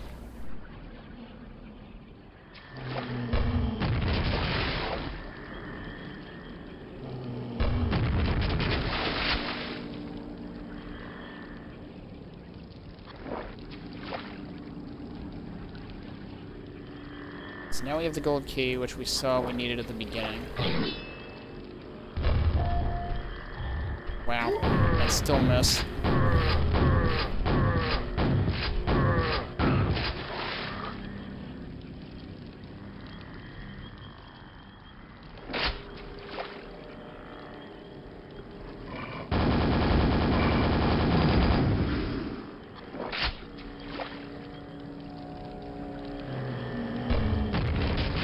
Kind of surprised I didn't accidentally bank it off the wall right back at me.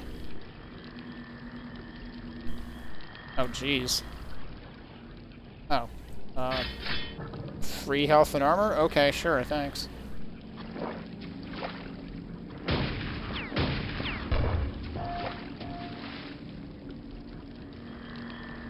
That just, like, never land?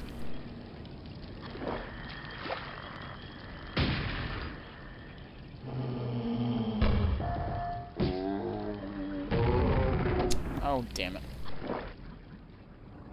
Getting kind of low on rockets, too.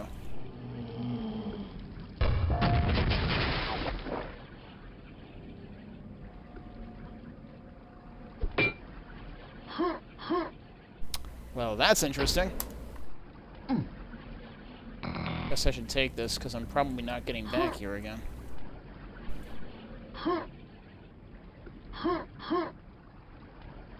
Come on, tell me there's a secret back here.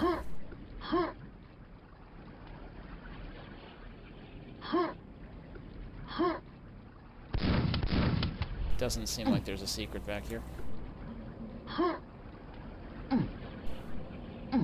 Nope, don't think so.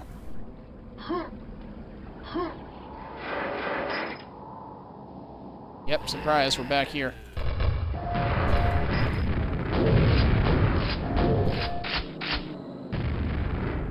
Alright, time to use this key. I think. Hello? Thank you.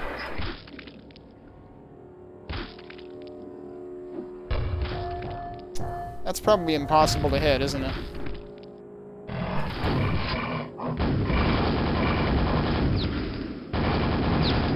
Problems with doorways. Stairs? No stairs. Okay, that just goes over here. Oh, I can see... That's presumably somewhere I was before. I might be wrong.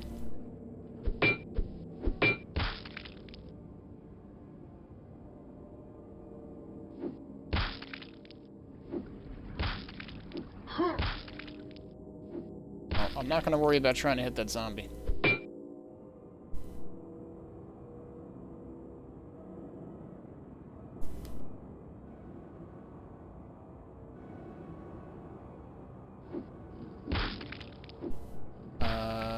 So we're taking the stairs, right? Yeah.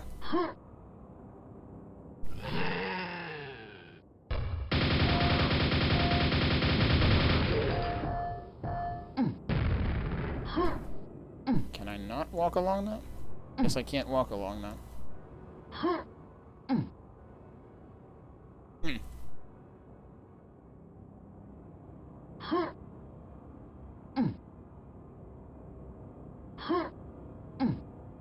Well, jumping along that seems like something that's not going to happen for me, so...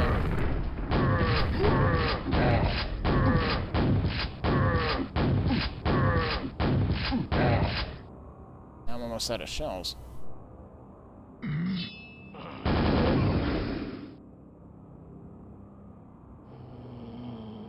Oh, there's another key.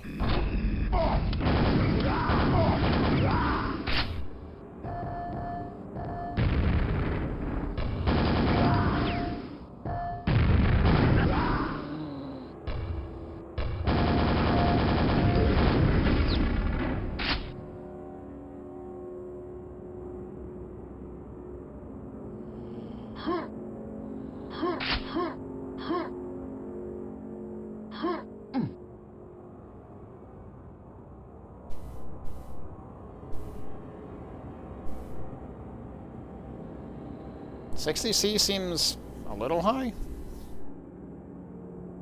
But if that's under load, then that would be probably expected. Extremely slow, dramatic elevator.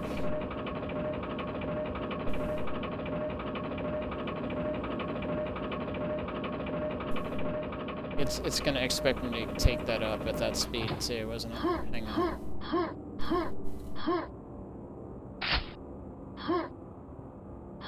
Actually, I thought it was gonna go up without me and I would have to wait for it to come down again. I don't even need that armor, actually. Alright, well, no, don't load, save. Here we go. Of course.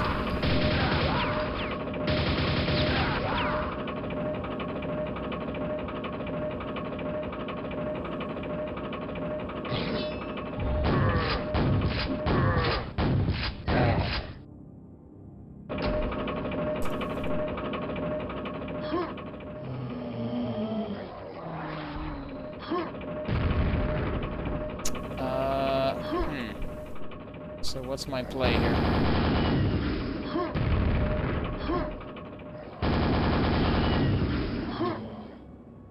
Well.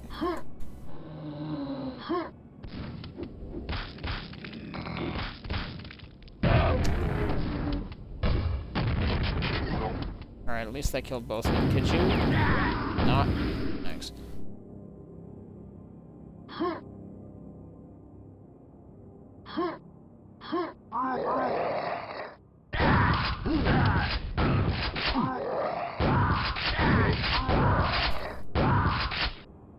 All the hit scanners. Can I get back up? Yes.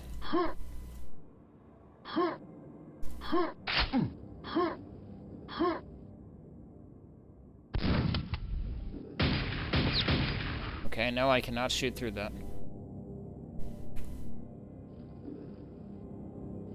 Yeah, I was gonna say 50 seems... I would expect closer to 40 for idle.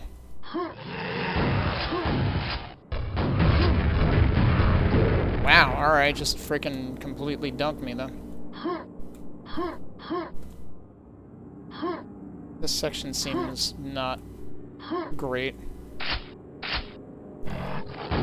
Because he had, like, repeatedly crossing that gap to try to, to try to avoid the Vor's attacks.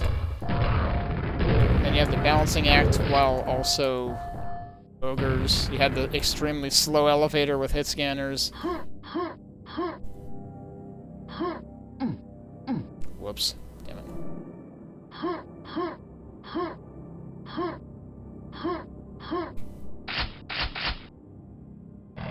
Let's just use this. That seems like a better idea. See, with the kind of graphic this is using, I expected that to be a shoot switch.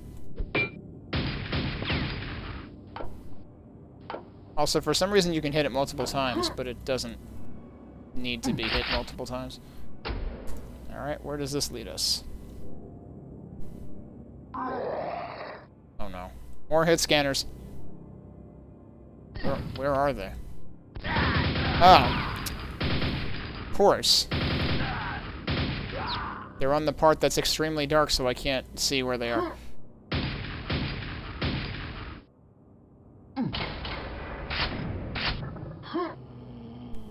I definitely heard something open. Oh, well that's interesting. Where does that take us? Takes us back up there. The thing that bothers me, and I may have saved after it already, I heard something open and close when I picked up the key.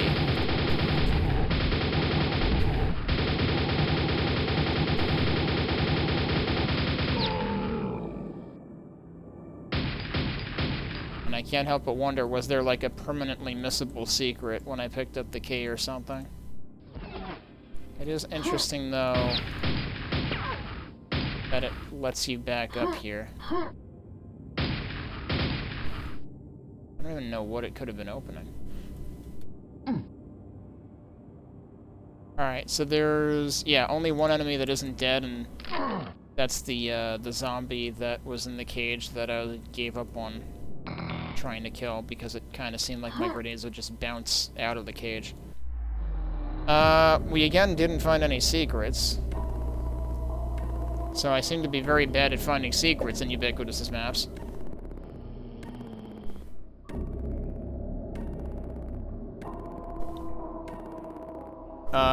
Some interesting stuff, though. I don't know, I'm trying to think, like...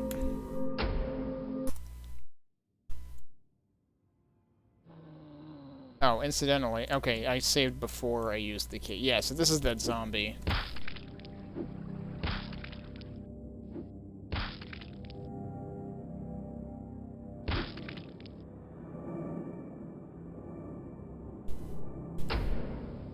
Yeah, I don't know, environmentally there were some cool areas, but in terms of, like, actually, like, navigating the level and fighting things, it seemed like it had a few, like, sort of marginally problematic areas. So I don't know how I feel about that one. Let's see how other people felt about it. Yeah, this had more... Well, actually, this had around the same average, but in terms of, like, how many people rated it, it was kind of more all over the map in terms of 3 through 5 ratings. So, let's take a look. BFG says, a very nice map with somewhat of a honey vibe. Yeah, I was thinking that, in the Roman brick architecture drenched in fog. And also voids sometimes. Some clever gameplay mechanics and a very cool nod to a certain Gordon Freeman. Right, because we had the crowbar. RC says, I thought that Symphony of Science was a really good Quake map. Nods to Half-Life aside, there's a lot of good going on in here. Great pacing, enemy usage, and it's amazing how the level connects within itself to create the puzzle of traversing it.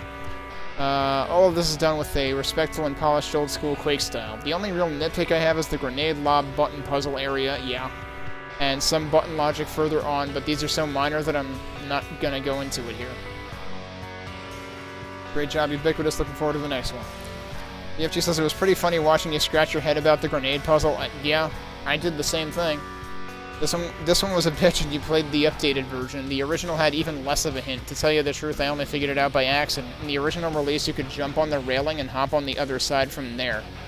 When I mentioned that on the Funk message board thread, Ubiquitous fixed it to force us to solve the puzzle the intended way.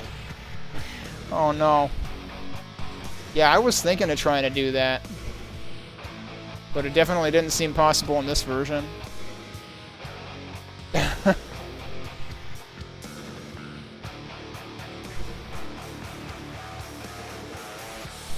Cool map, thanks. Says Cats Up. Mike says, very nice, convoluted progression. I do think the grenade puzzle is too hard, though. It would be better if you could see the button through a glass pane, so you can know it's the shootable type. Anyway, very enjoyable. That's funny that he says that, though, because then later there's the button that looks to me like the shootable type that isn't.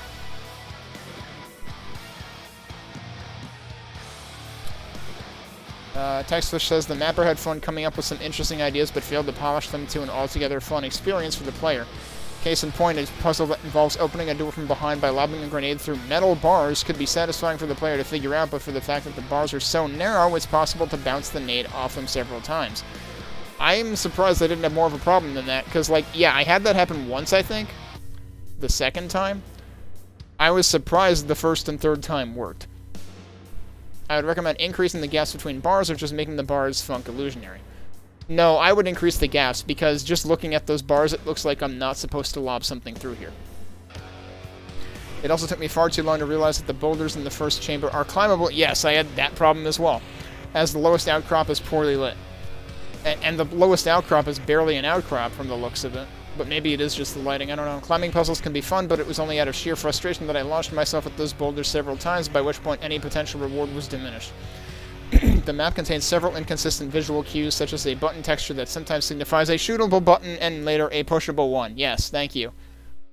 The crowbar Easter egg was fun, and there's some impressive brushwork on display in some of the small details, albeit straying somewhat from Quake's strong aesthetic. Combat was mostly fun, but no encounter really shown or provided a huge challenge. You say that, but ogres while you're on a balancing beam. I don't think you can nerf the grenade puzzle anymore, even the first version was easy. I mean, no. You can make it actually apparent that that's what you're supposed to do. It's not about nerfing it, it's about making it satisfying. Well, no, I think it's about making it clear. Grenade puzzle is actually quite nice, I just think the gap between the bars should be wider, as mentioned above, yes. Grenade puzzle was a bummer, and with no better hints, just a waste of time. Wow, grenade puzzle gets a lot of hate in here. Or at least a lot of derision. But yeah, that map seemed like it had its flaws, for sure. But of course, we do know that Ubiquitous went on to create a really excellent Sewer Jam map in Sewer Jam 2. And we do have one more thing by Ubiquitous to check out, which is actually a mini-episode. It's 3 maps. And it's got a medieval theme, it's got some custom textures going on. It should be interesting. I'm going to take a break, but then we'll come back and take a look at Three Plantagenets when we get back.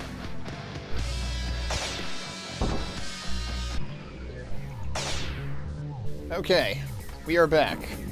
I forgot to update the thing, hang on.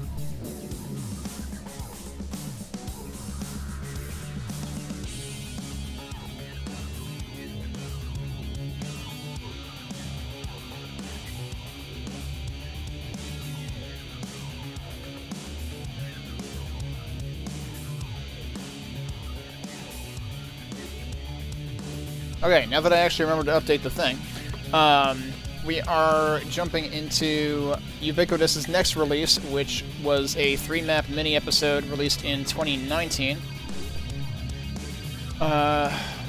3 substantive maps, plus a custom start map, all built around a dark medieval theme. Of course, it does have difficulty setting support, there's no multiplayer, tested exclusively in Quakespasm. PSP2 support is required. Build time was several weeks over the course of around 8 months. Wow. So it was probably on and off also. And yeah, since this has a start map, we can take a look at that too. Credits contains a spoiler. I guess we'll read the credits afterwards? Hopefully I won't forget to do that. I was kind of curious about textures, but I don't see... don't see anything around the textures. It does say something about using Prog's Dump, but I'm not going to read any more into the credits than that for now.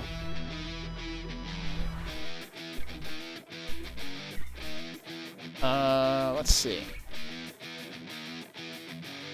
Yeah, I guess we're ready, so let's fire it up and see what we've got. So this is that. And we can actually hit new game and start it this way because it has its own start map.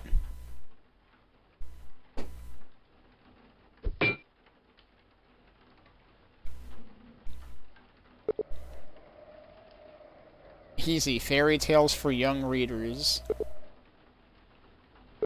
Normal. Chilling suspense for general readership. There's some interesting stuff going on the ceiling. Hard, macabre tales for adults only.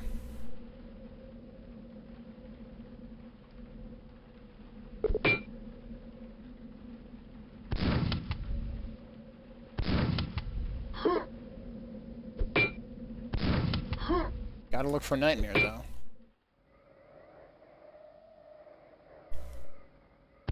I'm assuming there's only the one... Whoops, I died. Why not try easy, it's across the hall? That's hilarious. Hilarious, but a little bit patronizing because, like, I mean, normal would be fine, too.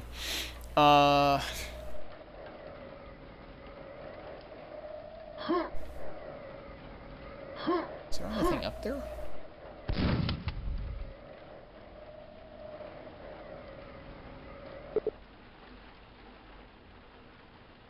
The start map is pretty small, but it's pretty interesting. Jump through that. There's armor just in a corner? Okay. Fascinating. There is a secret, though, and that's not it.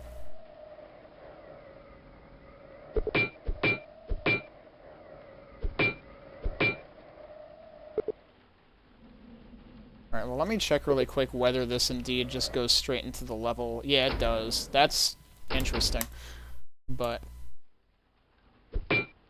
actually, my presumption is that opens to become Nightmare.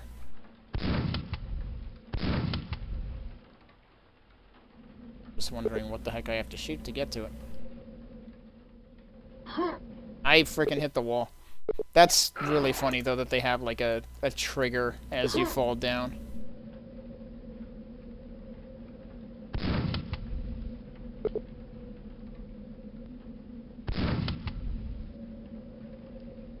Is there anything in particular that stands out here? I think I already tried shooting that.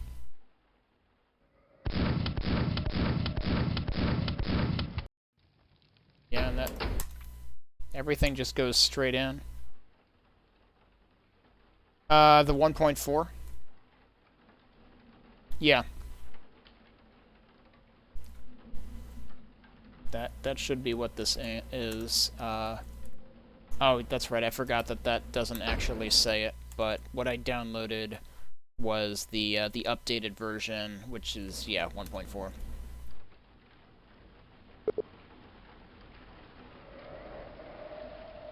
I'm really curious if there's anything up there.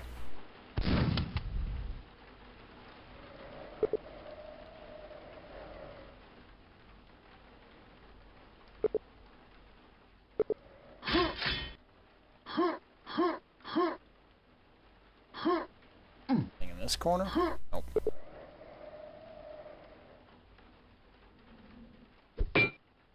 Well,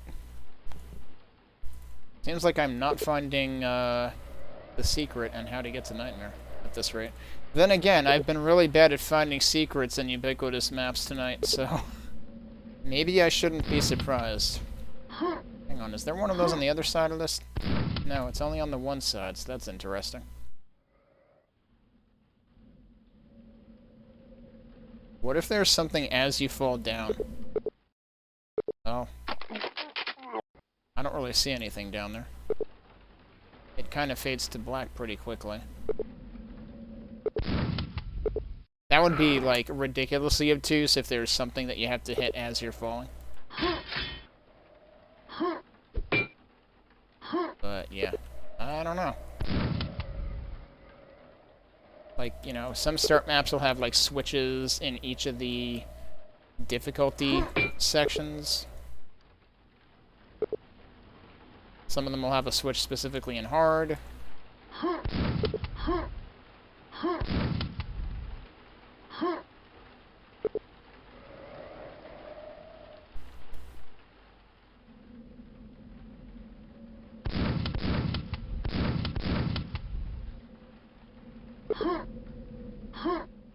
But I'm trying to shoot basically everything. Because I just don't know. Guess I'll just go for normal and we'll get on with things. This is called Seed of Mars.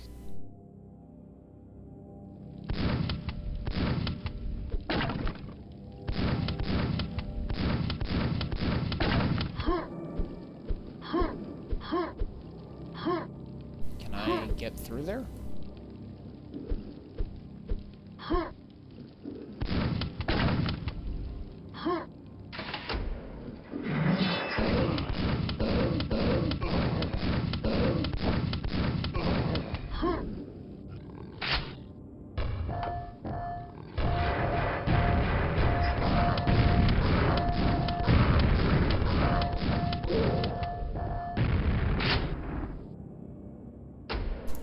But is there anything over here before I go down, or do I actually have to go that way?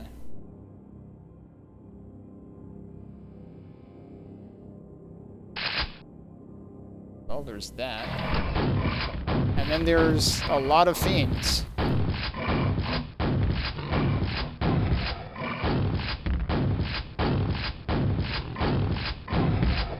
Although they kind of have trouble with that low ceiling, I guess. Wait, I thought there was one more fiend. Was there only two? Yeah, go figure. So you actually do need to go behind you. You're better off just waiting.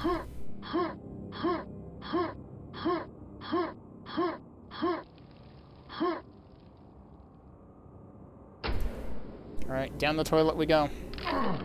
No. Wait, was there something? Hang on. Was there something up there? Okay, so you can break your fall. That's weird that that didn't work, though.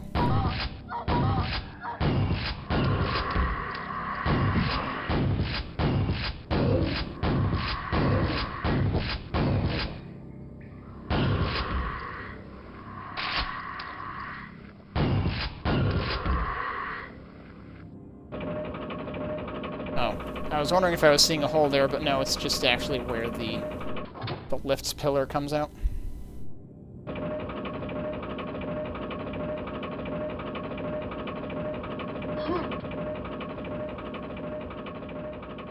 Again with the slow elevators, this one's slightly faster though.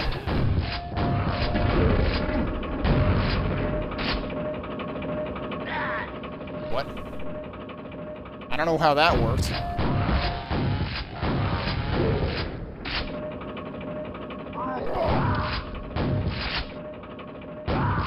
He didn't even move, he just shot me anyway. Also...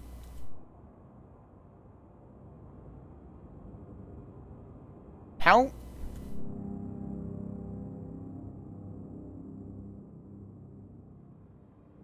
Dude is over there. Backpack is down there. How? That's not how that works. What?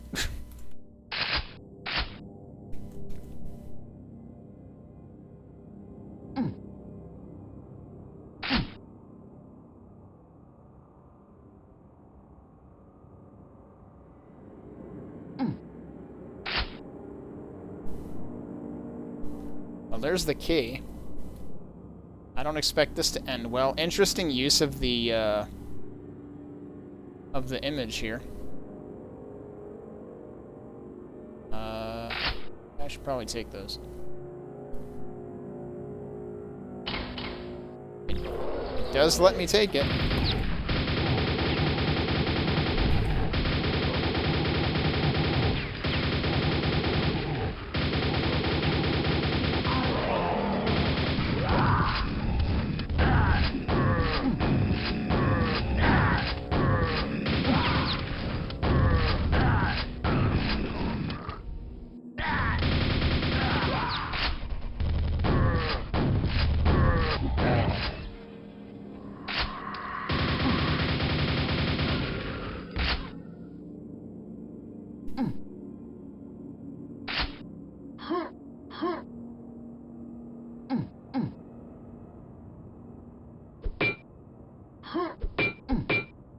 I not land there? Oh, I can, but it doesn't do anything anyway.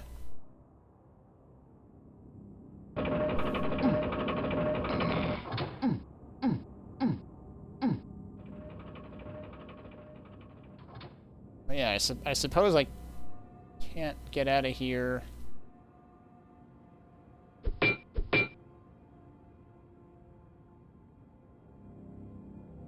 Because I fell down into here, right? So.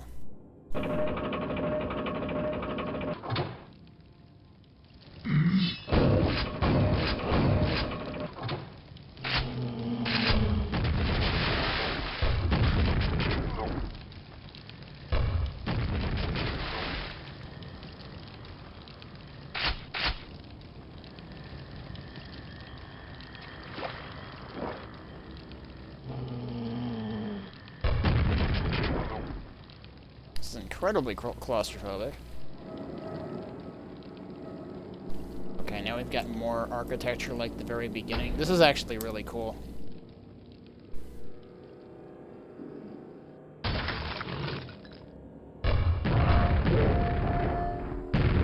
Alright, Dogie, simmer down.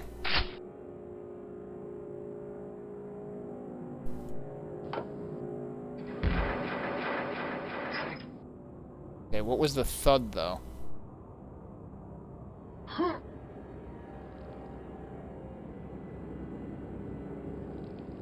Alright, well now I guess we just need to, yep, make our way across there, but surprise, Pain in the Arch called again.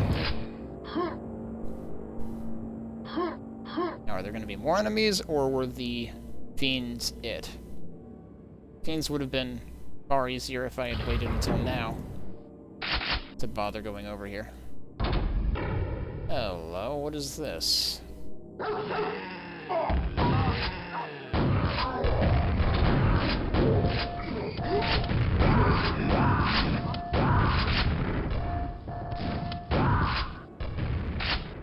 Whoa, don't know how I didn't get hit by that.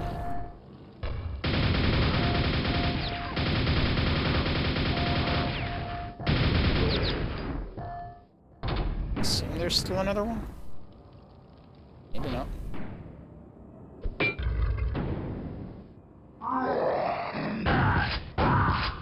Alright.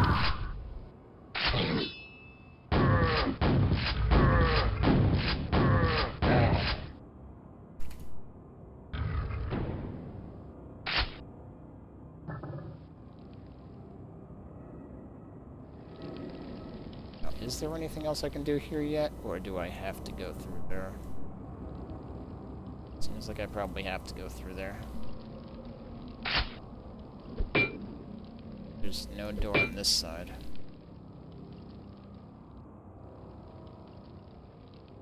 It's interesting to use as a texture. Kinda seems a little awkward when you're up close.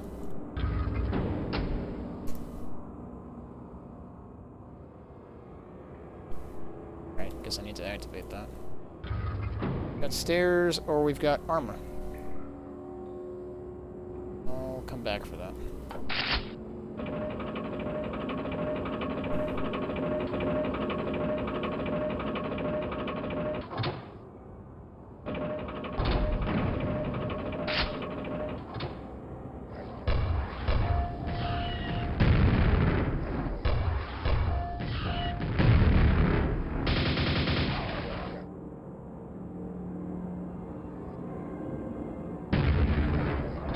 Oh, there's another one? Open. Ah, jeez, I'm gonna get hit. I didn't get hit. Nope, I did. There was another one.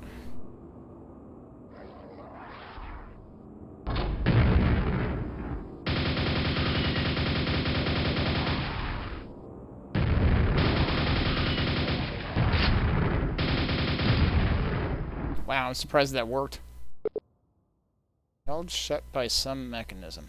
Oh, I could jump out there.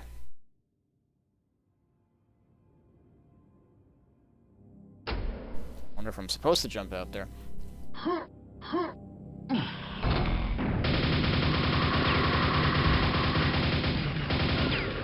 It's almost like Ubiquitous learned from what people tried to do in the first version of that previous map.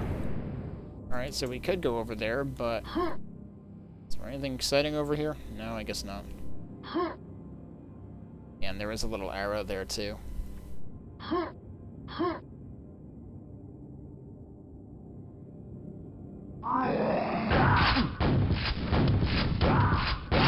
Wow, I managed to whiff that guy completely at point blank twice.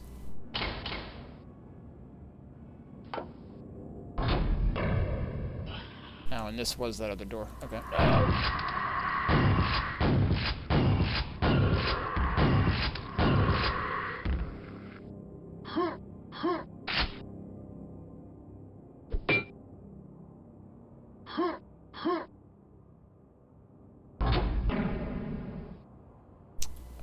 So where did I need this key again?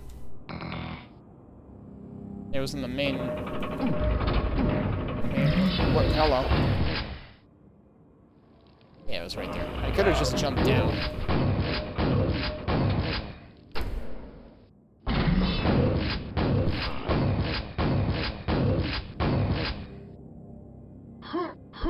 One of these has to be fake. Nope, maybe not.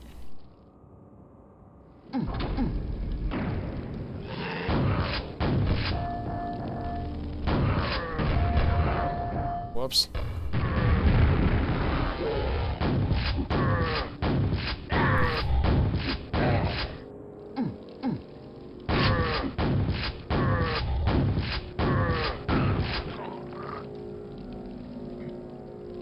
There's stuff behind there. Oh, I can actually just squeeze through. Okay.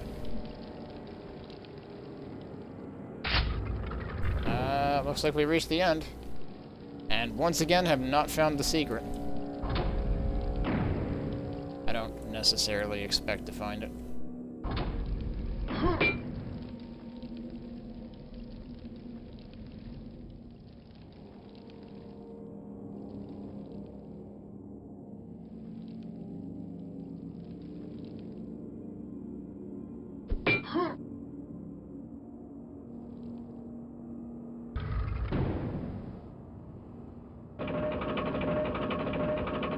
There's definitely some interesting stuff going on in here. Including some things you wouldn't necessarily expect to see as textures. Like, how are you supposed to really make sense of that one, for example?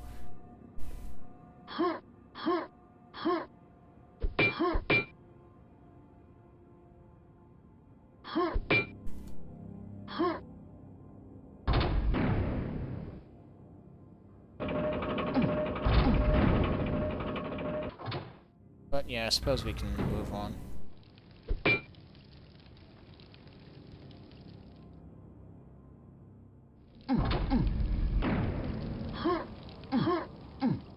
Wait a second. Was there armor somewhere that I didn't bother picking up? I feel like there was. It wasn't all the way back over there, was it? Wasn't it, like, right in here? Nope. There it is. And also shells. Can use those too. Okay.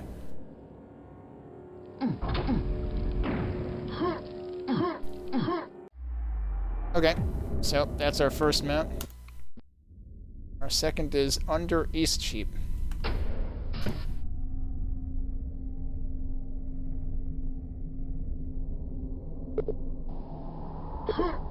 Ah, it's wind tunnel time. Holy crap. Oh, it's hit scanner time. Wow, I can't believe that backpack made the jump. That is not the one I expected to die. Okay, we can go that way. I suppose I can't go that way. Wait.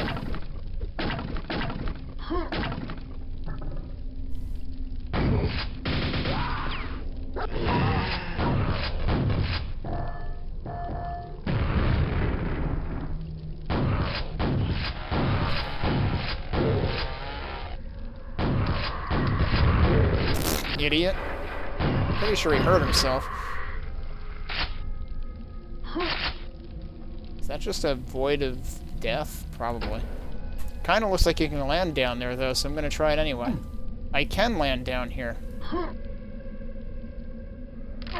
That almost worked. There is actually stuff down there. Although I think I'll leave it for later. No custom enemies yet. I thought I saw mention of custom enemies, though, so I won't rule that out yet.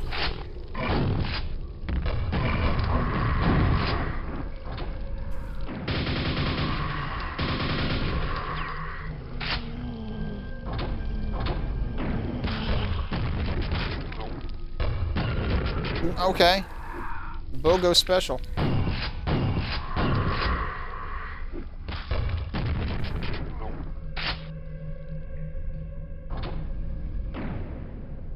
Alright, so this is directly above that.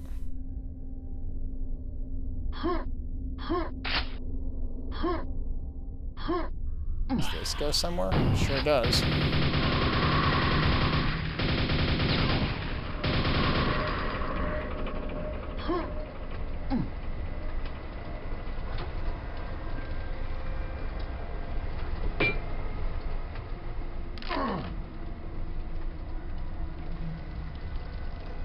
Alright, so which side was the elevator on?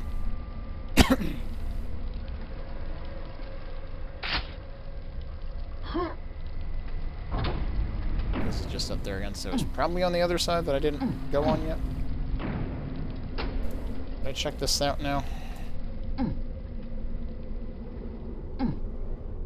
No matter which one I land on, I always frickin' glance off of it.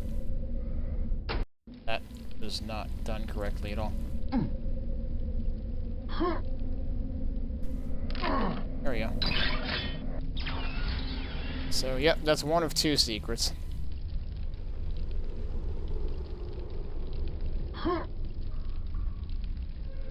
That presumably... Wait. Okay. I was like, is that a gold key? No, that's an elevator icon. That feels very out of place. Also, I could have just gone through here anyway. I didn't even need to break the door. The thing that's weird about that door, though, is I feel like that broke faster than the planks did. Or at least equally as fast. So, presumably... Why are they always long elevators? Presumably this is what was activated by doing the stuff up there. Are you gonna come back down? Okay, good. I could barely hear it from up there.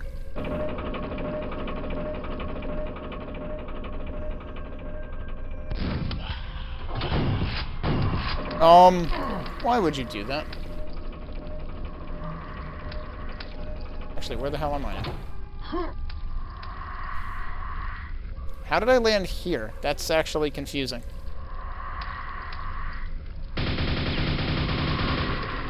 But, like, why would you put that gap there? That's just kind of silly.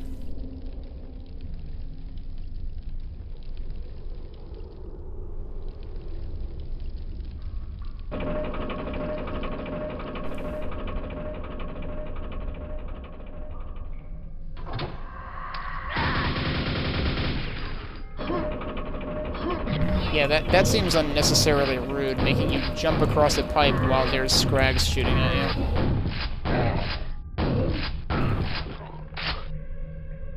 Speaking of rude, Knight materialized behind me.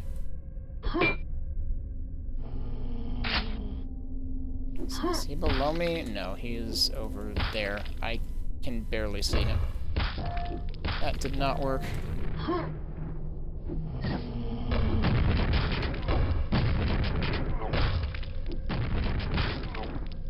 And now we're above that, which was above the other thing. Actually, these I find fascinating because these remind me of one of the types of lights that Macon was adding to his latest.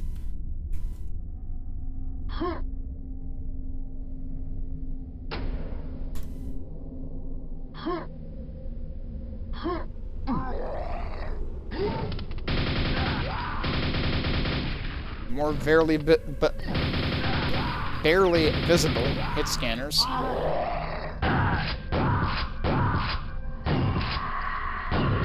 And least that... Pfft, nice face plant. Like, seriously, clinging on for dear life with its teeth, probably.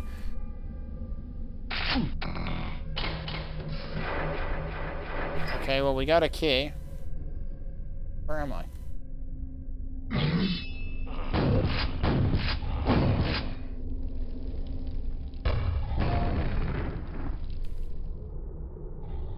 There are a lot of passages out of here. And then there was also that pipe that I didn't travel across up top. So, kind of curious to try that again eventually. How far down can we go here?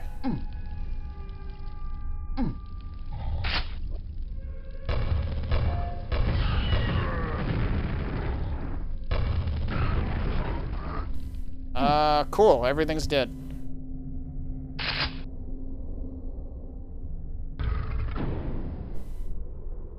Have I? Interesting. Okay. Glad I didn't accidentally waste that health. So I'll just take those.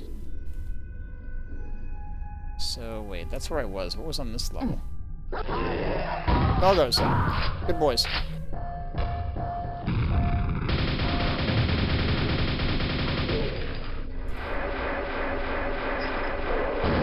And John Travolta.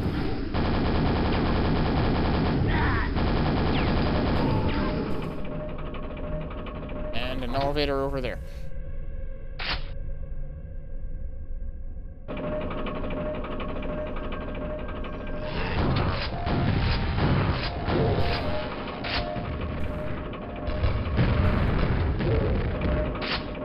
Oh no, and a slow elevator. Actually, wait, what?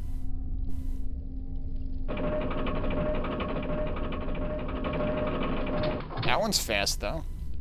I'm kind of like wondering... I can't even go back that way. So, like, why is that elevator there? Okay, is that the top level, I guess? This is where I... No, that's where I came from. That was where I just was. Okay. Ow.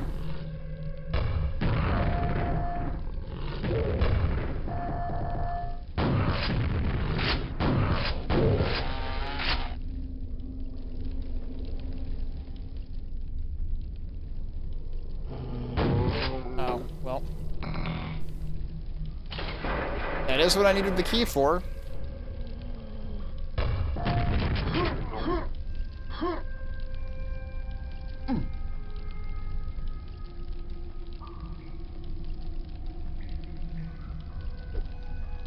Have I been? I don't think I've been down there. Sort of thud.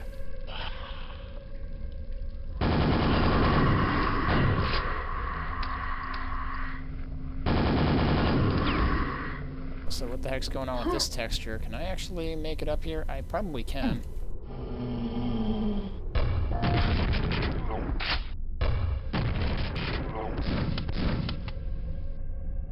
I'm curious to see if I can make it up here. And can I squeeze through that or not? The problem is I don't think I'll be able to jump up, and I would need to jump up. Can't squeeze through that anyway. Oh dear. Nope, that's not working. And I'm dead. Alright, let's not try that then. I don't think I'd be able to do anything.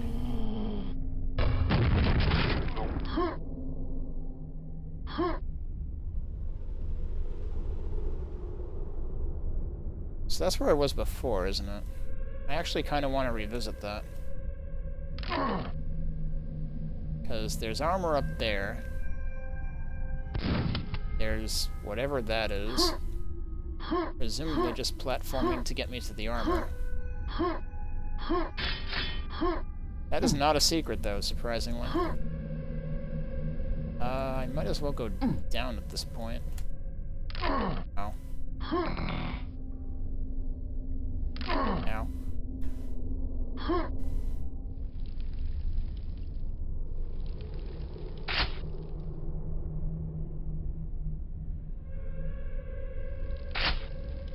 Oh, I don't know if I needed those. Okay, and now we're back up here.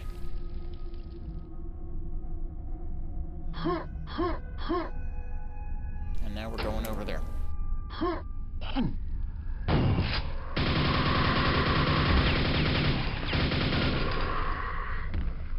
Interesting, God rays right here? Or something?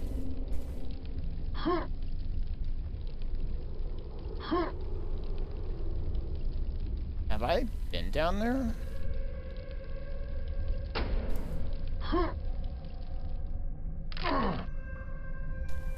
Yes, I have.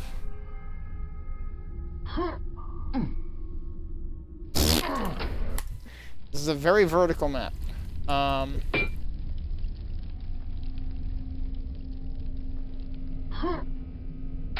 Kind of surprises me that there's no, like, blatant shortcuts.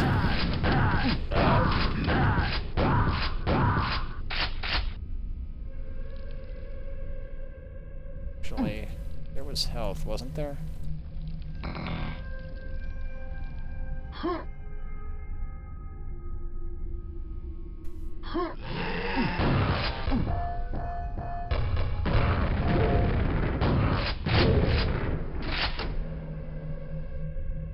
Another elevator. That is presently out.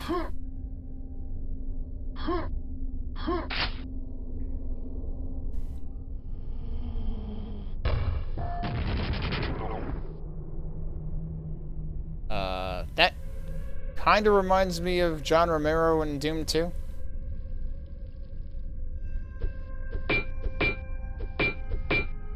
Though it's probably not meant to. Why am I back here?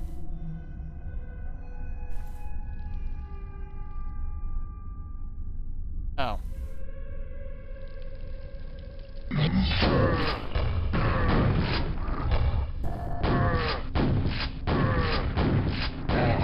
Isn't there still a guy in here? Oh no, I got both. Okay. Alright, that works.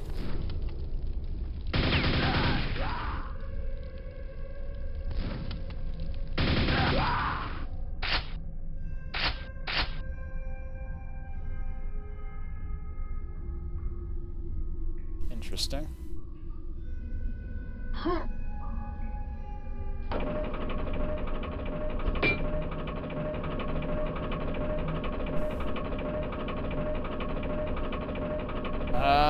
Yep.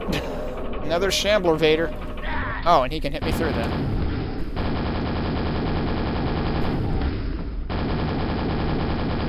He can barely fit on that catwalk.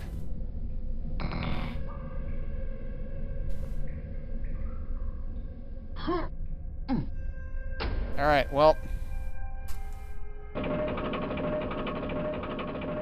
We're not quite at the end of the level, I think. Oh, come on.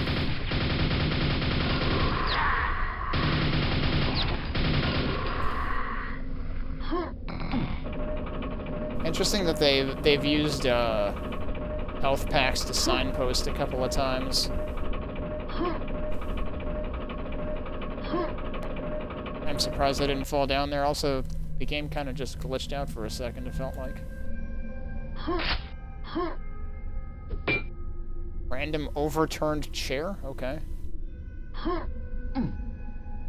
Oh shit.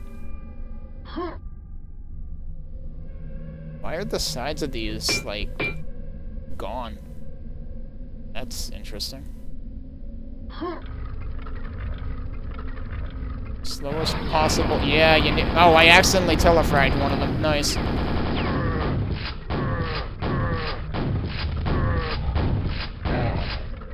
It's like, you know, if the door's opening that slowly, they're gonna sick something on you.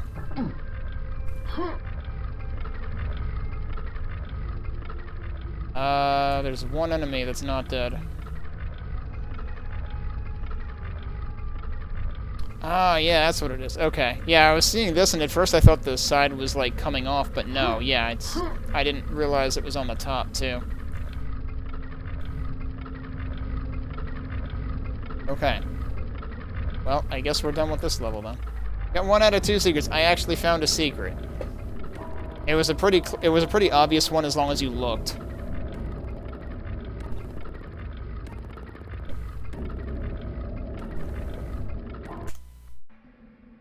All right. Oh, what do we have here?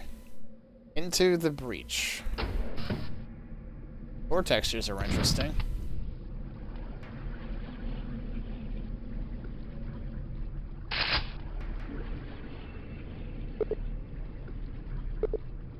A rune-shaped hole glows next to the door. Yeah, no kidding. You gonna be fight? Are we fighting Cthon?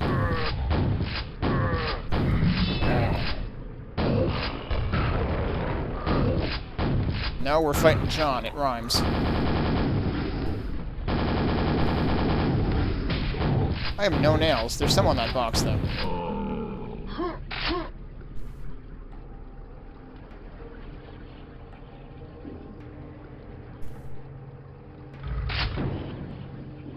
Interesting.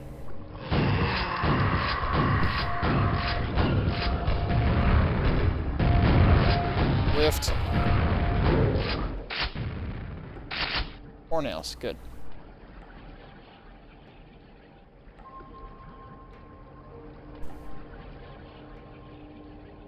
Actually, that's exactly the right amount of health. Okay, we're gonna need 2 keys first. This has got some cool environments in it.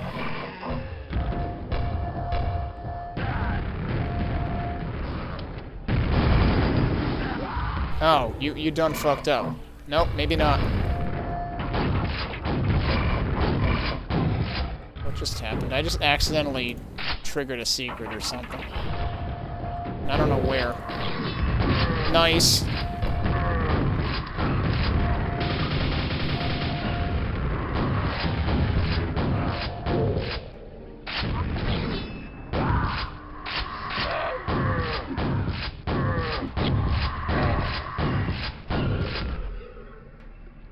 There's one on top, right?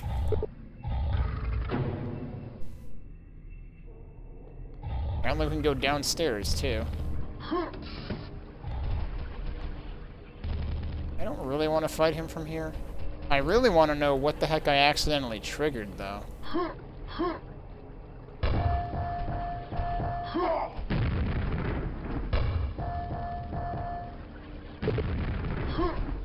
The gate opens when you ring the grate bell. What? Okay, that's probably what the switches are for.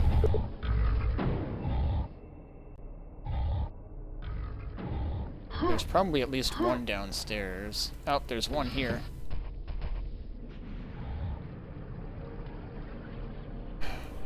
I tried to, like, come in and turn around to see what the heck had opened, but I also don't know what triggered it.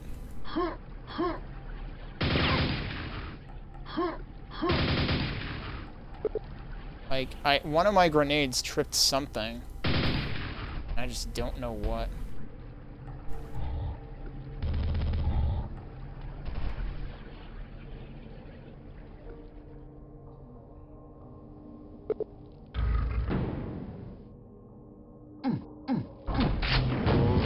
Oops. That's not gonna hit. I did not... Didn't think he was gonna get up right when I pushed that button.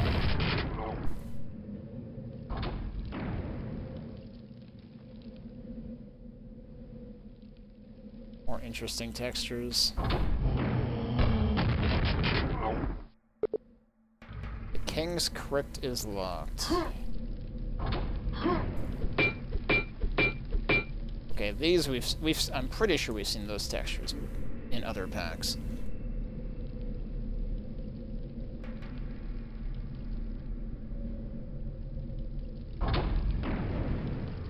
Okay. Also, there's 4 secrets. I have to wonder if the crypt is one of them. Okay, so was the other switch not down there?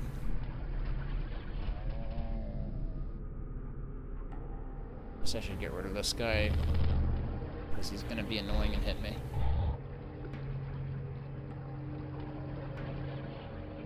You could stop for a second, that'd be great.